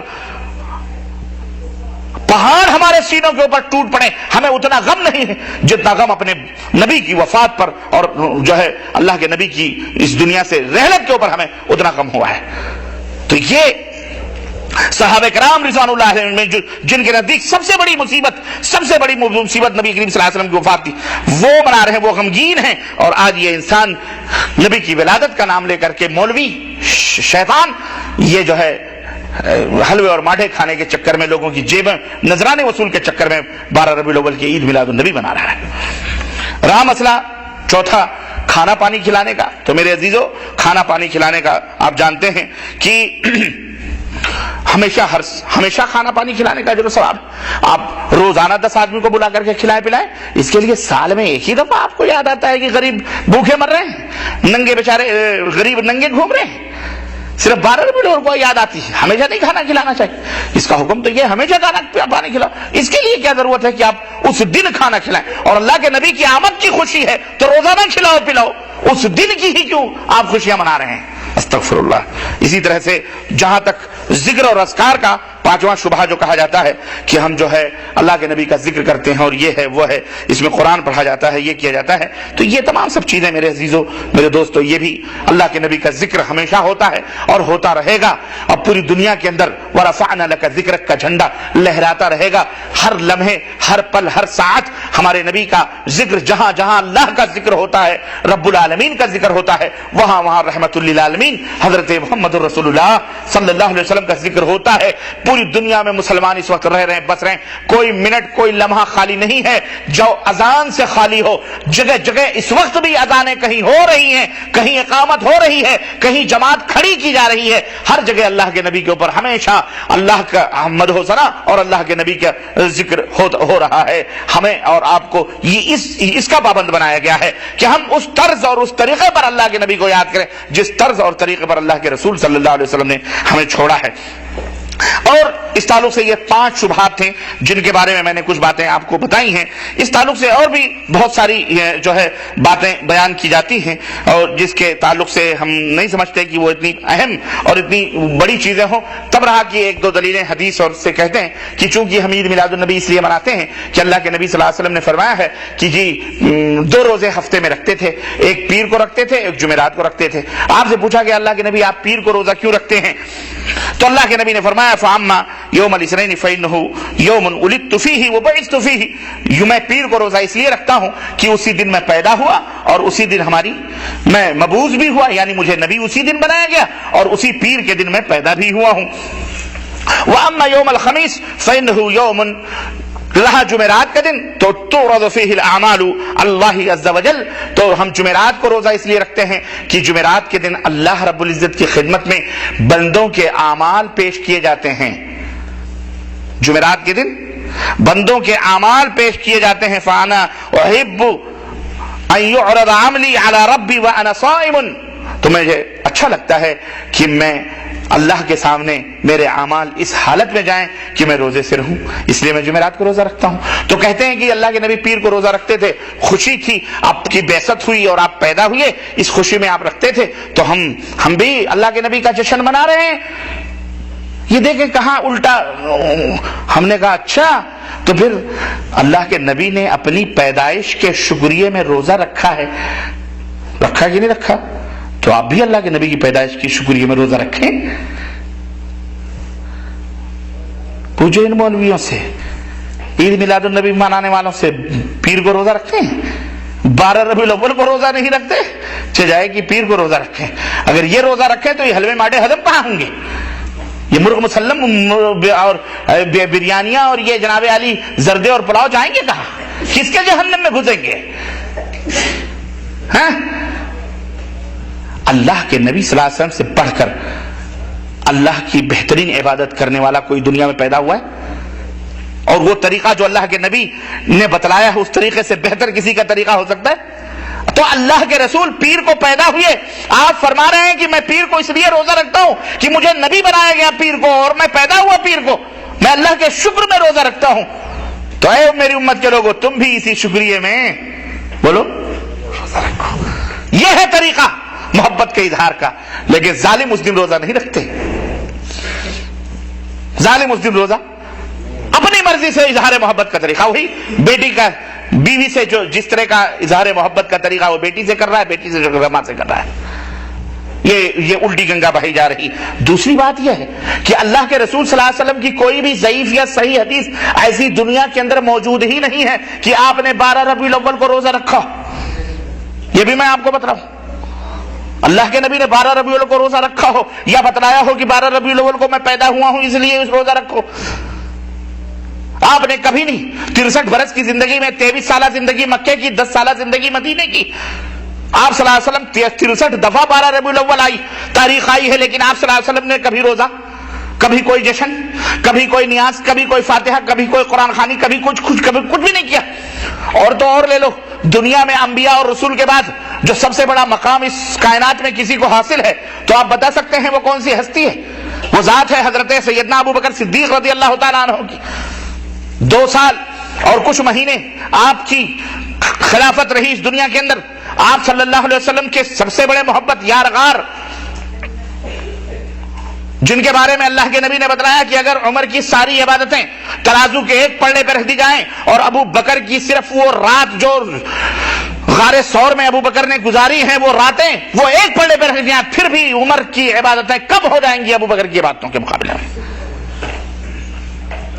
وہ ابو بکر صدیق، اس کے زمانے میں خود 12 وفات آ رہے ہیں، اس کے زمانے میں خود 12 ربیع الاول کی تاریخ آئی ہوگی کہ نہیں آئی ہوگی؟ پوچھو ان ڈھونگیوں اور پاکھنڈیوں اور شیطانوں سے، پوچھو ان خانقاہوں اور پیروں مریدوں پر، ان بدماشوں سے جو جشن عید میلاد النبی کے نام پر نوٹنکیاں کرتے ہیں اور ناٹک کرتے ہیں، پورے مسلمانوں کو پریشان کرتے ہیں، اور یہی نہیں حکومت وقت تک آواز پہنچاتے ہیں، یہ دیکھو کرسمس کے اوپر چھٹی ہے، رام نومی پر چھٹی ہے، جینتی پر چھٹی ہے، فلاں پر چھٹی ہے، ہمارے نبی کی پیدائش پر بھی ہمیں چھٹی ملنی چاہیے۔ استغفر اللہ، یہ کاہل، یہ حرام خور کی اور یہ حرام خوریاں کرنے والے ملا نے اس طرح یہ محبت رسول کا اظہار ہے۔ اللہ کے نبی نے کبھی 12 ربیع الاول کو یہ نہیں کہا کاروبار بند کرو مدینے کے لوگوں اور ہمارے پیدائش کا جشن مناؤ، اور یہ ملا جشن منوا رہا ہے نبی صلی اللہ علیہ وسلم کا۔ پوچھو ان پاکھنڈیوں سے، اللہ کے نبی صلی اللہ علیہ وسلم کے دور میں حضرت عمر بن خطاب رضی اللہ تعالیٰ عنہ ذرا سی گستاخیوں پر آپ کے ہاتھ تلوار کے اوپر لرز جایا کرتے تھے، تڑپ جایا کرتے، تلوار نکال لیتے تھے کہ اللہ کے نبی حکم دیجئے اس منافق کی گردن اڑا دیں۔ وہ عمر بن خطاب جو مدینے سے گلیوں سے چلے اور نبی فرماتے ہیں کہ شیطان راستہ چھوڑ دیتا ہے، وہ عمر بن خطاب کہ اللہ کے نبی فرمایا لو کان بعدی نبی لکان عمر، اگر میرے بعد نبی کوئی دنیا میں پیدا ہوتا تو عمر ہوتا۔ 12 برس اور کچھ مہینے ان کی حکومت رہی، کیا 12 ربیع الاول کی تاریخ نہیں آئی؟ منایا؟ صحابہ تو صحابہ ہیں، میں تابعین کی بات کروں، تبع تابعین کی بات کروں، اور تو اور بات تلخ ہے، کڑوی ہے، لیکن حلق کے نیچے اتارنی بھی ہے اور سمجھانی بھی ہے، کیونکہ چیڑ پھاڑ کرنے والا، آپریشن کرنے والا دشمن نہیں ہوتا، وہ دوست ہوتا، آپریشن کرنا ہے۔ ان سے پوچھو کہ تم اپنے آپ کو مقلد کہتے ہو، امام ابو حنیفہ، امام شافعی، امام مالک، احمد بن حنبل، این ائمہ کے مقلد ہو تم، اے مولویوں بتاؤ امام ابو حنیفہ نے بھی جشن عید میلاد النبی منایا کہ نہیں منایا؟ ہاتوا برہانکم ان کنتم صادقین، دلیل دو اگر سچوں میں سے ہو، ورنہ لعنت اللہ علی الکاذبین، اللہ کی لعنت ہو جھوٹوں کے اوپر۔ امام ابو حنیفہ کی مخالفت کر کے تم بہت بڑے اپنے آپ کو حنفی سمجھتے ہو، اور ہم امام ابو حنیفہ کے عقیدے پر عمل کر کے ہم ائمہ کو نہیں مانتے، ائمہ کے گستاخ ہیں۔ نسبت خاک ربا عالم پاک، ہوش کے ناخن لو، ان کو پوچھو، اور کہتے ہیں کہ جو عید میلاد النبی نہ منائے وہ کون ہے؟ وہ گستاخ رسول ہے۔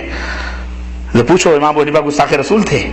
ابو بکر گستاخ؟ اے ظالموں سے پوچھو، تمہاری یہ بد زبانیاں اور کافریت کے فتوے تکفیر کے جو تم کہتے ہو کہ عید میلاد النبی جو نہیں مناتا وہ لہابی ہے، کافر ہے، وہ بددین ہے، بدمذہب ہے، ان سے پوچھو ابو بکر سے لے کر کے، اور پوری ہماری تاریخ ہمارے اسلاف کی موجود ہے، حضرت ابو بکر صدیق سے لے کر کے تابعین، تبع تابعین، ائمہ، مجتہدین، محدثین، اور امام بخاری، امام مسلم، امام ترمذی، امام ابو داؤد، نسائی، ابن ماجہ، یہ پورے جو ہماری تاریخ ہے انہوں نے نہیں منائی۔ بتاؤ یہ سارے کے سارے اس مردود کی بد زبانیوں سے کافر ہوئے کہ نہیں ہوئے؟ گستاخ رسول ہوئے کہ نہیں ہوئے؟ بولو۔ اس لیے اے مسلمانوں، یہ چند شبہات تھے اس موسم کے حساب سے میں نے آپ حضرات کی خدمت میں رکھے ہیں، ہوش کے ناخن لو، سمجھو، اور حق کیا ہے باطل کیا ہے اس کو سمجھنے کی ضرورت ہے۔ اس کے لیے آپ گالیاں دو، پیٹ پیچھے جا کر کے اس نے تو یہ کہہ دیا وہ کہہ دیا، وہ آپ کا عمل آپ کے ساتھ ہے، فرشتے نوٹ کر رہے ہیں، ہم نہیں ہیں قیام، ہم تو ہم نے بتا دیا، ہم نے جھولی کھول دی اور ننگا کر دیا، ہم نے برہنہ کر دیا، اب اس میں پہچانو حق کیا ہے باطل کیا ہے، وہ بھی بتا دیا ہم نے، وہ بھی میں نے بتا دیا ہے۔ مانو نہ مانو جانے جہاں اختیار ہے، قیامت کے دن یہ نہیں کہہ سکتے جب فرشتہ پوچھے گا کہ جب پوچھے گا فرشتہ الم یاتکم نذیر، کیا تمہارے پاس اللہ کا ڈرانے والا نہیں آیا تھا؟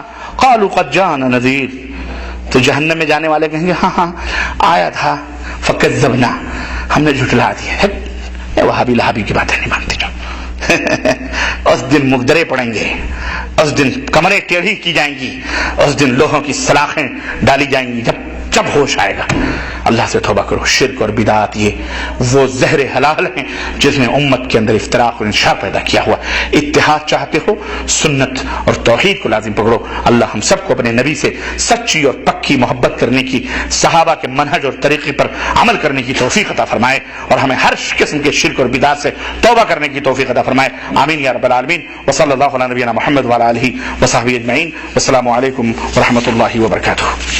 اب اگر کچھ سوالات ہیں اگر آپ کے، میں سمجھتا ہوں سارے شکوک اور شبہات تو میں نے آپ کے خود بیان کر دیے ہیں، لیکن اس کے باوجود بھی اگر کچھ شبہات ہیں اہلاً و سہلاً، سوالات ہیں تو 5 منٹ کی بات ہے اور پیش کریں، انشاءاللہ تعالی میں مختصراً اس کا جواب دینے کی کوشش کروں گا۔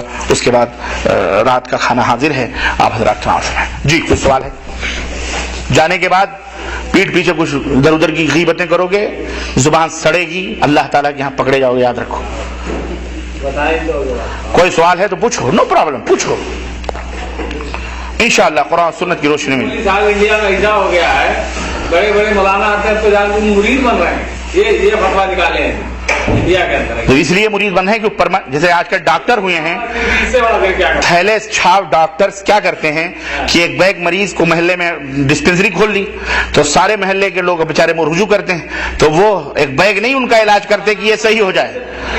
سنو سنو، سمجھ گیا میں، سنو تو وہ کیا ہے پرماننٹ مریض بنا لیتے ہیں کہ اب یہ مریض سے پرماننٹ 2 روپے کی دوا دی، کل 5 کی دی، کل پرسوں 10 کی دی، اس طرح پرماننٹ ان کے مریض ہو جاتے ہیں، تھیلے میں بیٹھا رکھتے ہیں آپ کو، جب وہ ڈاکٹر صاحب سے دوا لے لو۔ ایسے ہی اب اصل میں لوگ بکھر جاتے ہیں تو مرید بنا بنا کر کے پرماننٹ مرید، آمدنی کا ذریعہ ہیں آپ۔ یہ سب کیا ہے؟ آمدنی کا ذریعہ ہے، یہ ہماری کھیتی ہے، یہ ہماری بھیڑیں ہیں، ہمارے پاس آنی چاہیے تاکہ کوئی دوسرا پیر بینٹ کے منہ مرید نہ بنا لے تو وہاں ہنڈی پہنچ جائے، گاگر پہنچ جائے۔ یہ ہے جی۔ اور وہ سب بدعات ہیں، یہ تمام سب جو پیری مریدی چلتی ہے یہ سب کھانے پینے کے ڈھونگ دھتورے ہیں اور جوڑتے ہیں نبی صلی اللہ علیہ وسلم سے، یہ سب فاسق و فاجر لوگ ہیں۔ جی ہمارے ملکوں میں کیوں آواز نہیں اٹھاتے؟ پوچھتے کیوں؟ ہمارے ملکوں میں ایک تو یہ ہے کہ معلومات نہیں ہے، عوام کو معلومات جس کو ہے ان کی کمی ہے کہ وہ بیان نہیں کرتے کھل کر کے، دوسرے کچھ مصلحتوں کے شکار ہوتے ہیں، تیسرے کچھ ایسے لوگ بھی ہیں جو کہتے ہیں کہ بھئی پڑھیے نماز تو وضو گنگو جمن سے ہو، راضی رہے خدا تو برہمن کو غم نہ ہو، تو وہ کہتے ہیں کہ حق بولیں گے تو خامخواہ ان سے رشتہ ٹوٹ جائے گا، ان سے، اس لیے سب مٹھو بنے رہو، میٹھے بنے رہو۔ اس لیے لیکن الحمدللہ ایسی بات نہیں ہے، الحمدللہ ہمارے ملکوں کے اندر بھی حق کی آواز ہندوستان ہو، پاکستان ہو، بنگلہ دیش میں بیان کرنے والے کرتے ہیں، اور اللہ کے فضل و کرم سے ان کی کوششوں اور جد و جہد سے بھی اور یہاں کی جد و جہد سے بھی الحمدللہ لوگ سمجھ رہے ہیں، الحمدللہ حقائق کو جان رہے ہیں، اور اللہ تعالیٰ انہیں سمجھا رہا ہے، الحمدللہ بہت زیادہ تعداد الحمدللہ کٹ کٹ کر کے آ رہی ہے۔ ابھی دیکھو ابھی مولانا گئے ایک مسجد میں اعلان کرنے، ابھی وہاں دیکھو وہاں کہہ رہے ہیں جماعت آئی ہوئی ہے۔ کیا آئی ہوئی ہے؟ کون سی جماعت ہے بھائی؟ ہم نے مولانا سے کہا ان کو کہو جماعت یہاں بھی آئی ہوئی ہے، یہاں آ جاؤ بھائی، یہاں جماعت نہیں تنہا ایک آدمی آیا ہے، یہاں ہوتا ہو تو تبلیغ کرو، آپ کو کیا بولنا، لیکن نہیں، یہاں بھی منافقت کی طرح بیج بو رہے ہیں۔ وہ کون سی جماعت ہے جی؟ تبلیغی جماعت ہے۔ کیا ہے اس کے تھیلے میں؟ ریاض الصالحین ایک بغل میں ہوگی، اندر فضائل اعمال کے وہ لال کتاب ہوگی زکریا صاحب کی، جو شرک اور بدعت کا پلندہ ہے، اگر کھول کے نکالو تو اس کے اندر کفر اور شرک سے بھی بدتر باتیں موجود ہیں۔ اب ہمارے ملکوں کے لوگ کہاں سے آئے؟ بھائی ریاض سے آئی ہوئی ہے جماعت، اس لیے وہاں جا رہی ہے تبلیغی جماعت، بیٹھے بھائی یہاں آؤ تبلیغ کرو، آؤ سینٹر ہے سب کچھ، لیکن یہاں نہیں آئیں گے۔ وہ کیوں؟ اس لیے کہ جانتے ہیں یہاں آئیں گے تو پول کھلے گا، پول کھلے گا تو جوتے پڑیں گے تو بھگا دیے جائیں گے، تو چپکے چوہوں کی طرح گلیوں میں محلوں میں بیٹھ کر کے لوگوں کو تبلیغ کرتے ہیں۔ روحانی صاحب اگر دوبارہ ایسی آپ باتیں کریں تو پھر کوئی بھی نہیں آئے گا۔ میرا سوال ہے کہ اگر ہم بار بار آپ یہ تبلیغ والوں کو ایسی باتیں کریں گے تو پھر کوئی نہیں آئے گا۔ کوئی ضرورت نہیں ہے، کوئی فائدہ نہیں ہے، کیا ضرورت ہے؟ ان کو بلائے نہیں، ان کو باتیں نہیں کریں گے تو پھر ان کو کون سمجھائے گا؟ کیسے سمجھیں گے؟ نہیں وہ سمجھے ہوئے ہیں، وہ بات نہیں وہ نہیں سمجھے ہوئے ہیں، وہ سمجھے ہوتے تو یہاں آتے۔ سننے کے لیے ہاں ہر مسلمان کو چاہیے کہ وہ تبلیغ کرے. بالکل تو پڑھ لے. ہر مسلمان کا یہ کام ہے, ٹھیک ہے, جیسے کہ ڈاکٹر صاحب نے بات کی ہے. اگر آپ ایسے تبلیغ والوں کے خلاف بار بار بات نہیں, تبلیغ والوں کے خلاف کیوں بات کی جاتی ہے یہ بھی تو سمجھیں. اس لیے کہ تبلیغ والوں کے جو کتابیں ہیں ان کتابوں کے اندر شرکیہ اور بدعتیانہ اور خرافات باتیں موجود ہیں, اور ایسی ایسی باتیں موجود ہیں کہ اگر واقعی آپ تعلیم یافتہ اور باغیرت ہیں, پڑھنے کے بعد میں نہیں سمجھتا ہوں کہ ایک مومن آدمی کبھی ان کی مدح و ستائش کر سکتا ہے. یہ بات یاد رکھیے, یہی ہمارا جرم ہے کہ ہم کھلم کھلا بیان کر دیتے ہیں. اگر ہمارے اندر کوئی عیب ہے, اللہ کی قسم صبح کا سورج بعد میں نکلے گا, بتاؤ کہ جناب تمہارا عقیدہ یہ ہے اور تمہارے جو ہے اعمال یہ ہیں, قرآن و سنت کے خلاف ہیں, اہلاً و سہلاً, اللہ کی قسم ہم آپ کی پیشانی چوم لیں گے. ہم ضد نہیں کریں گے, ہٹ دھرمی نہیں کریں گے, لیکن یہ اسلام ہے. سنیے, یہ اسلام سب کا ہے. یہ اسلام کسی کے باپ کی میراث نہیں ہے کہ کوئی جماعت بنا لے اپنی, وہ بنا لے جماعت اپنی, اس کا دین الگ, اس کا دین الگ, اس کا دین الگ. نہ, یہ اسلام ایک ہے, قرآن ایک ہے, حدیث ایک ہے, اللہ ایک ہے, رسول ایک ہے. یہ بدعت کرنے والے جیسا کہ میں نے بتایا وہی منتشر ہوتے ہیں. توحید و سنت میں اتحاد اور اتفاق ہے. اگر آپ مسلمان ہیں اہلاً و سہلاً, آپ ہمارے آئینہ ہیں, آپ ہمیں بتلائیں کہ جناب علی آپ کے عقیدے کے اندر یہ فالٹ ہے, یہ غلطیاں, یہ خطائیں, اللہ کی قسم سر جھکا کے مان لیں گے. ہم تو یہ مجلس اسی لیے برپا کرتے ہیں کہ بتاؤ ہم کو, نہیں تو سنو کہ فلانی جماعت کے اندر یہ خامیاں ہیں, یہ غلطیاں ہیں. کیوں؟ تاکہ اللہ رب العزت نے فرمایا ہے یا ایھا الذین آمنوا اتقوا اللہ وکونوا مع الصادقین. ہمارا یہ فرض بنتا ہے بحیثیت طالب علم, ہمارا یہ فرض بنتا ہے بحیثیت ڈاکٹر, آپ کا یہ فرض بنتا ہے کہ مریض کے مرض کو نہ چھپاؤ. اگر اسے زکام ہے تو بتاؤ تجھے زکام ہے, تجھے بخار ہے تو بخار ہے, کینسر ہے تو کینسر ہے. اگر آپ ڈاکٹر ہیں اور چھپاتے ہیں تو آپ بہت بڑے ڈاکو ہیں, آپ انصاف نہیں کر رہے قوم کے ساتھ. ہم اس لیے بیان کرتے ہیں کیونکہ ہم یہ سمجھتے ہیں کہ قرآن و سنت کی تعلیم ہمارے پاس موجود ہے, اور ہم اس آئینے میں دیکھتے ہیں کہ ہم نے کسی شخص کا نام نہیں لیا ہے, ہم نے عبداللہ عبد الرحمن کا نام نہیں لیا ہے, ہم نے ایک ایسے جماعت کا نام لیا ہے جس جماعت کو تقدس کا لبادہ اوڑھ کر کے لوگ اسے مقدس سمجھتے ہیں. میں کہتا ہوں یہ مقدس نہیں, یہ صوفیوں کی اور یہ فرقہ پرست اور یہ گمراہوں کی ٹولی ہے. اس لیے کہ اس جماعت کے فاؤنڈر سے لے کر کے آج تک اس جماعت کے اندر شرک اور بدعت کی پوری غلاظتیں موجود ہیں, اور اس کا ثبوت اس کی کتابیں.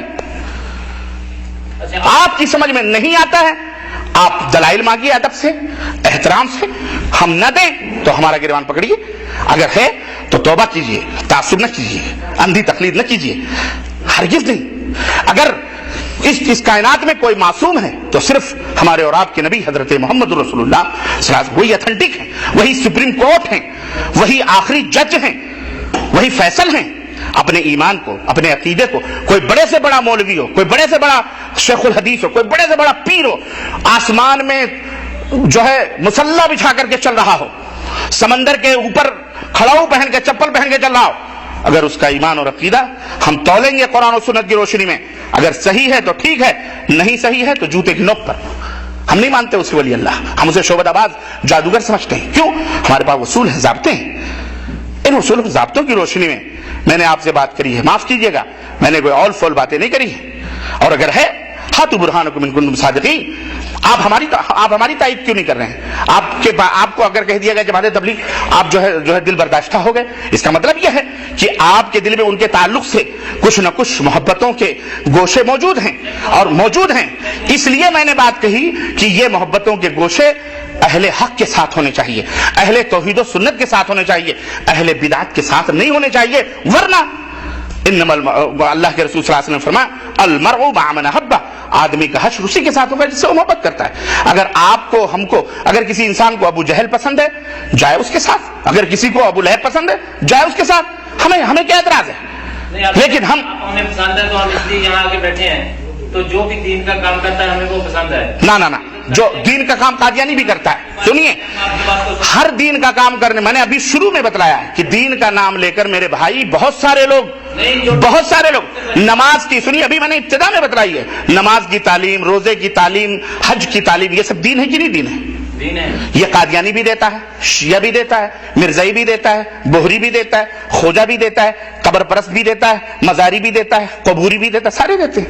لیکن اللہ نے حکم دیا ہے نا اس کے، ہاں آپ جو حق راستہ اس کے اوپر ہاں ہے نا، وہی حق راستہ. اب تبلیغی بھی وہی کرتے ہیں. ابھی آپ اب جب ہم بھی اکرام سے آپ پوچھیں کہ وہ آپ کو دلیل کے ساتھ بتاتے ہیں؟ نہیں، دلیل کے ساتھ نہیں بتاتے ہیں، نہیں ہے ان کے پاس دلیل. بڑے بڑے آپ دیکھو حج کے بعد جو سب سے بڑا اجتماع ہوتا ہے اعوذ باللہ. مسلمانوں کا ہوتا ہے. ارے بھائی اس سے بڑا اجتماع کرسچنوں کا ہوتا ہے، نہیں، وہ اندھے تو وہ بھی لا الہ الا اللہ پڑھتے ہیں. کرسچن بھی لا الہ الا اللہ پڑھتا ہے، یہودی بھی لا الہ الا اللہ پڑھتا ہے. محمد رسول اللہ پڑھنے، ہاں تب محمد، اب ایک قادیانی بھی محمد رسول اللہ پڑھتا ہے. تو ہم قادیانی کی بات نہیں کرتے. کیوں قادیانی کی بات نہیں کرتے؟ کیوں نہیں کرتے؟ دیکھو جی ابھی آپ نے نہیں ایک منٹ، دیکھو جی، نہیں قادیانی کی بات کیوں نہیں کرتے؟ یہ سوال کا جواب دیں. کیوں کریں گے اس کی بات؟ کیوں کیونکہ وہ بدعتی ہے، وہ رسول اللہ کیوں بدعتی ہے وہ؟ میں وہی پوچھنا چاہ رہا ہوں، کیوں بدعتی ہے؟ نہیں آپ اس کا جواب دیں، آپ وہی مسئلہ حل ہے. میں عالم نہیں ہوں اور میں یہ تو غلط بات ہے. نہیں آپ اتنے عالم ہیں کہ تبلیغی جماعت کو آپ مومنین اور متقین کی سرٹیفکیٹ دے سکیں اور قادیانی کو کفر کے فتوے دے سکیں. آپ اتنے عالم ہیں، اتنی جانکاری آپ کو ہے، لیکن اب جب مسئلہ آ رہا ہے تو آپ کہو ہم اتنے عالم نہیں ہیں. بات کرنے کا مقصد یہ ہے، پہلے ہم نے کبھی یہاں سوال نہیں کیا. میرا مقصد کرنے کا بات یہ ہے کہ اگر بار بار آپ تبلیغ کے خلاف یہ بات کریں گے کہ میں تبلیغ کے خلاف نہیں کر رہا. اعلان کرتے ہیں مسجد میں کہ آپ بیان سننے کے لیے آ جائیں، جب ہم بیان سننے کے لیے آتے ہیں تو آپ کبھی ان کو بستر اٹھا کہتے ہیں، کبھی ان کو بد نظر کہتے ہیں. میں نے حال میں آپ کا بیان سنا، آپ نے کہا ان کو نظر لگی ہوئی ہے، یہ بستر اٹھا کے بہت معمولی بات میں نے کہی، میں نے اس سے بھی بہت بڑی بات کہی ہے. پھر ابھی آپ جب مسجد میں کھڑے ہو کے اعلان کرتے ہیں ہم آپ کی محبت میں یہاں آتے ہیں. نہ ہماری محبت میں نہ آئیں، آپ اللہ رسول کی محبت میں آئیں. معاف کیجیے گا، اللہ اور اس کے رسول کی محبت میں آئیں. آپ اپنی نیت کو ابھی بھی خالص کر لیں. آپ اللہ رسول کی بات سننے کے لیے آئیں. معراج ربانی فلانی ڈھکانی کوئی حیثیت نہیں رکھتا ہے. معراج ربانی اگر قرآن و سنت کی بات کر رہا ہے اہلاً و سہلاً، معراج ربانی اگر قرآن و سنت کے خلاف بات کر رہا ہے جوتے کی نوک پر، تو یہی تو بات ہے نا کہ آپ اللہ کے رسول کی بات کریں، اس کو سننے کے لیے آتے ہیں. خلاص اہلاً و سہلاً، اللہ آپ کو اس کا اجر دے گا. لیکن جو اللہ رسول کے نام پر ڈھونک اور ڈھتورے کر رہے ہیں ان کا ہمارا ضروری ہے کہ جہاں ہم یا اللہ رب العزت فرمایا کہ کنتم خیر امۃ اخرجت للناس تأمرون بالمعروف وتنہون عن المنکر. سیاست ہے یہ، بالکل آپ دوسری مطلب سیاست کی طرح بات کر رہے ہو، کوئی پارٹی کو لے کے دوسری پارٹی کو. واٹ از دس؟ یہ سیاست نہیں ہے. آپ کے دماغ میں سیاست ہے تو کیا کیا جائے؟ آپ اس کو ڈیوائڈ کریں اور اس کو ڈیوائڈ سمجھیں تو یہ غلط ہے. اللہ تعالیٰ نے فرمایا کہ کنتم خیر امۃ اخرجت للناس تأمرون بالمعروف وتنہون عن المنکر. تم ایک بہترین امت ہو، تمہیں اس لیے پیدا کیا گیا کہ تم بھلائیوں کا حکم دو، برائیوں سے روکو. جہاں بھلائیوں کا حکم ہم دیتے ہیں، جہاں آپ کو توحید و سنت کی دعوت دیتے ہیں، وہیں شرک اور بدعت سے روکیں گے بھی. اب اس میں تکلیف ہو، کسی کو دکھ ہو، اس کی ہمیں پرواہ نہیں. وہ کام کرتے ہیں، یہی کام وہ کرتے ہیں. یہی بات کو روکتے ہیں. نہ یہی بات روکتے. سنیے، آپ نے ان کی کتابیں پڑھی ہیں؟ سنیے، یہ میں گیا ہوں، سنا ہوں یہی بات. نہیں سنیے، تبلیغ جس چیز کی وہ کرتے ہیں وہ شرک و بدعت کی تبلیغ نہیں ہے. نام تو شرک و بدعت کا ہمارے بریلوی حضرات بھی لیتے ہیں، پھر بھی آپ انہیں بدعتی کہتے ہو. کیوں کہتے ہو؟ اس لیے کہ وہ کہتے ہیں پر کرتے نہیں. مثال کے طور پر آپ فضائل اعمال اٹھائیے جو ان کی کتاب ہے، اس کے رقم دیکھیے کیا کیا گھوٹالے کیے گئے ہیں اس میں. آپ پڑھیے، سنیے نہیں، آپ پڑھیے. پڑھیں گے آپ کی آنکھیں خود کھلیں گی. ہم نے کہہ دیا نا، ہم نے حوالہ دیا، آپ اس حوالے کی تحقیق کریں. جب آپ جڑ تک پہنچیں گے، صرف سن کر کے آپ اڑ گئے نہیں. جو میں بات کہہ رہا ہوں اس کی تحقیق کریں کہ ان کے ہاں شرک. اب آپ سے میں ایک سوال میں آپ سے کرنا چاہتا ہوں. آپ ڈاکٹر ہیں، یہ مریض ہے آپ کے پاس آیا، ڈاکٹر صاحب میری طبیعت خراب ہے. آپ سے پوچھا کیا بات ہے؟ آپ نے آلہ لیا، دیکھ چیک کیا. آپ نہیں بتائیں گے تجھے بخار ہے، تجھے سردی ہے، زکام ہے، یہ دوا ہے، یہ دوا ہے؟ بتائیں گے نہیں بتائیں گے؟ پھر وہ حق آپ ہمیں کیوں نہیں دے رہے ہیں؟ اس لیے ایک سمپل سی بات ہے، سمجھنا چاہیے بس. ہاں سمجھو نا. آپ وہ حق مجھے کیوں نہیں دے رہے ہیں آپ؟ اس لیے کہ آپ ڈاکٹر ہیں، آپ اسے کہہ سکتے ہیں. میں ایک طالب علم ہوں، میں نہیں کہہ سکتا ہوں کہ امت کے اندر یہ خرابی ہے، یہ خرابی، یہ خرابی ہے، لوگوں اس سے بچو. ہم ابھی میں وہی خرابی بتا رہا ہوں اور آپ اس کے اوپر جزبز ہو رہے ہیں، جناب علی ناراض ہو رہے ہیں. ہاں اگر ایز اے ڈاکٹر آپ جھوٹ بولتے ہیں، ایز اے ڈاکٹر آپ جھوٹ بولتے ہیں کہ تجھے بخار نہیں ہے، تجھے سردی نہیں ہے تو آپ اس کے ساتھ گویا کی خیانت کر رہے ہیں، یا آپ ڈاکٹر ہی نہیں ہیں، یا آپ کو پتہ ہی نہیں ہے کہ جناب علی بخار کیا ہوتا ہے، سردی کیا ہوتی ہے، زکام کیا ہوتا ہے۔ وہی جڑ تو پوری اکھاڑ کے آپ بتائیں اتنے پبلک کو۔ یہی چیز میں بتانا چاہ رہا ہوں کہ جو حق آپ کو حاصل ہے ایز اے ڈاکٹر، آپ عالم ہیں، آپ جانتے ہیں، آپ جانکار ہیں مریض کی طبیعت، مزاج، آپ کو پتہ ہے اس مریض کو کینسر ہے، اس کے باوجود بھی آپ گولیوں پہ گولیاں اسے کھلائے جا رہے ہیں، گولیوں پہ نہیں بیٹا تو صحت مند ہے، تو اچھا ہے، تو اس کا مطلب یہ ہے کہ اگر کوئی ڈاکٹر اسے ایسا کر رہا ہے تو اسے پیسے اینٹنے کے چکر میں اور کچھ نہیں۔ ایک صحیح اور امانت دار ڈاکٹر کا فریضہ یہ ہے کہ اسے مشورہ دے کہ بیٹا تجھے کینسر ہے، ایک نہیں تو 1000 نہیں لاکھوں روپے کی گولیاں کھا لے، تجھے کوئی فائدہ نہیں پہنچ سکتا جب تک کہ کینسر موجود ہے، تو جا کینسر کا آپریشن کرا لے، ٹھیک ہے۔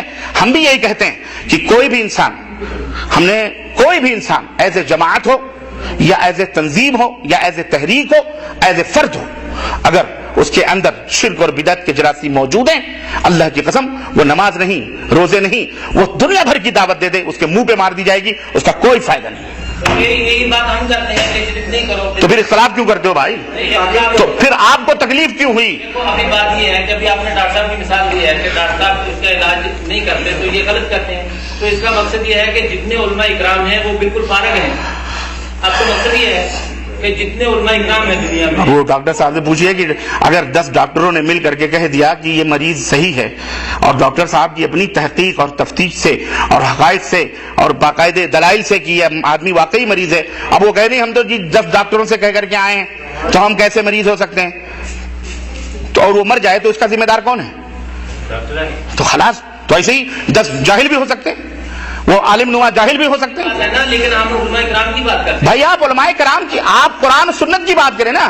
نہیں، یہ چیز کون ڈیسائیڈ کرے گا کہ آپ کو کس جماعت میں جانا ہے؟ کون ڈیسائیڈ کرے گا؟ نہیں، آپ کو مسلمان رہنا ہے، آپ کو کسی جماعت میں نہیں جانا ہے، آپ کو کسی جماعت میں اللہ تعالیٰ نے پیدا نہیں کیا۔ نہیں، سنیے ڈاکٹر صاحب، آپ مسلمان ہیں، آپ کتاب و سنت کے پیروکار ہیں، آپ رسول اللہ صلی اللہ علیہ وسلم کی جماعت کے ساتھ رہیں، آپ کسی جماعت کے ساتھ جو انسانوں نے بنائے ہیں، قادری صاحب نے بنائے ہیں یا الیاس صاحب نے بنائے ہیں یا جو ہے بریلی امام صاحب نے بنائے ہیں، فلانے نہ، کسی جماعت کے ساتھ آپ کو رہنے کا حکم نہیں دیا گیا۔ یہ بات آپ کو جس نے بھی بتایا اس نے آپ کو مس گائیڈ کیا ہے۔ اطیع اللہ و اطیع الرسول، بس یہ ہے اصل جماعت۔ ابو بکر کس جماعت کے ساتھ تھے؟ عمر بن خطاب کس جماعت کے ساتھ تھے؟ حضرت امام ابو حنیفہ، امام شافعی، یہ کس جماعت کے ساتھ تھے؟ صحابہ تابعین کس جماعت کے ساتھ تھے؟ آپ کو جس نے یہ بتایا کہ آپ کو کسی نہ کسی جماعت کے ساتھ ضرور ملنا ہے، یہ اس نے مس گائیڈ کیا آپ کو، اس نے خیانت کی آپ کے ساتھ، اس نے بددیانتی کی ہے۔ ہمیں اللہ نے کسی جماعت کے ساتھ پیدا نہیں کیا، آپ کو اللہ کے رسول فرمایا، اللہ تعالیٰ نے فرمایا کونوا مع الصادقین، یہ ہے جماعت۔ اے ایمان والو، سچوں کے ساتھ بیٹھو۔ سچا کون ہے؟ جو اللہ کے ساتھ سچا ہو، رسول کے ساتھ سچا ہو، آپس میں سچا ہو، جس کا ایمان اور عقیدہ سچا ہو۔ اور سچا کیسے ہوگا؟ اللہ اور اس کے رسول کی طرح آپ کا ایمان اور عقیدہ ہونا چاہیے، ایرو گیرو نتھو گھیرو جمل زبراتی کی طرح نہیں ہونا چاہیے کہ داڑھی بڑھا لی، ٹگڑ باندھ لیا، جبے چھپے لے لیے، بسترے لے لیے، علامہ ہو گئے، چلو ان کے عقیدے کی طرف۔ یہ کون ہے بھائی؟ آؤ عزت سے، احترام سے، آؤ بیٹھو، اپنا عقیدہ بیان کرو۔ آپ کا عقیدہ کیا ہے؟ کیا ہے آپ کا عقیدہ؟ بیان کرو۔ قرآن و سنت کے مطابق ہے، اہلاً و سہلاً، سراغ پہ، لیکن قرآن و سنت کے مطابق نہیں ہے، مع السلام، جائیے آپ اپنے آپ کو صحیح کیجئے، درست کیجئے۔ آپ کے اندر شرک ہے، آپ کے اندر بدعات ہے، توبہ کرو اس سے، یہ ہمارا فرض بنتا ہے۔ بتائیں کوئی بھی جماعت کیا ہے، کوئی بھی عالم قرآن و سنت کے مطابق چلتے رہے، اس میں کوئی اعتراض کرنے کا سوال ہی نہیں رہتا نا۔ یہی اختلاف ہے نا، قرآن و سنت نہیں لیتے، دوسرے کتابوں کا حوالہ دیکھ کے یہ کرتے، یہ اعتراض ہے نا۔ جماعتوں کے دور میں کوئی بھی جماعت قرآن و سنت کے مطابق عالم ہو تو اس کے پاس بھی کرتے ہیں، تو اس کا اعتراض کوئی نہیں۔ اس کا کیا اعتراض ہے؟ کوئی بھی مین مقصد کیا ہے؟ دوسری کتابوں کا حوالہ دیتے، اس کا اعتراض ہے نا۔ مسلمانوں کو اب گمراہ کرتے ہیں، بولنے کا مقصد فضائل اعمال جیسے مختلف دوسری کتابوں کا حوالہ دیتے ہیں، یہ اختلاف ہے نا۔ دیکھیں اگر کوئی بھی عالم ایک دوسرے پہ تنقید کریں گے تو مسئلہ حل نہیں ہوگا، ٹھیک ہے ہمارا؟ تنقید نہیں، وہ آپ کی پر ایک دوسرے کے اوپر تنقید نہیں، کا مسئلہ نہیں ہے، مسئلہ مرض بتا دینے سے، مرض بتا دینے۔ دیکھیں تنقید ہوگی جب آپ کہو گے لا الہ الا اللہ، ہے نا، تو ابو جہل کو، ابو لہب کو تکلیف ہوگی۔ آپ یہ کہو، سوچو کہ ابو لہب ابو جہل کو تکلیف نہ ہو،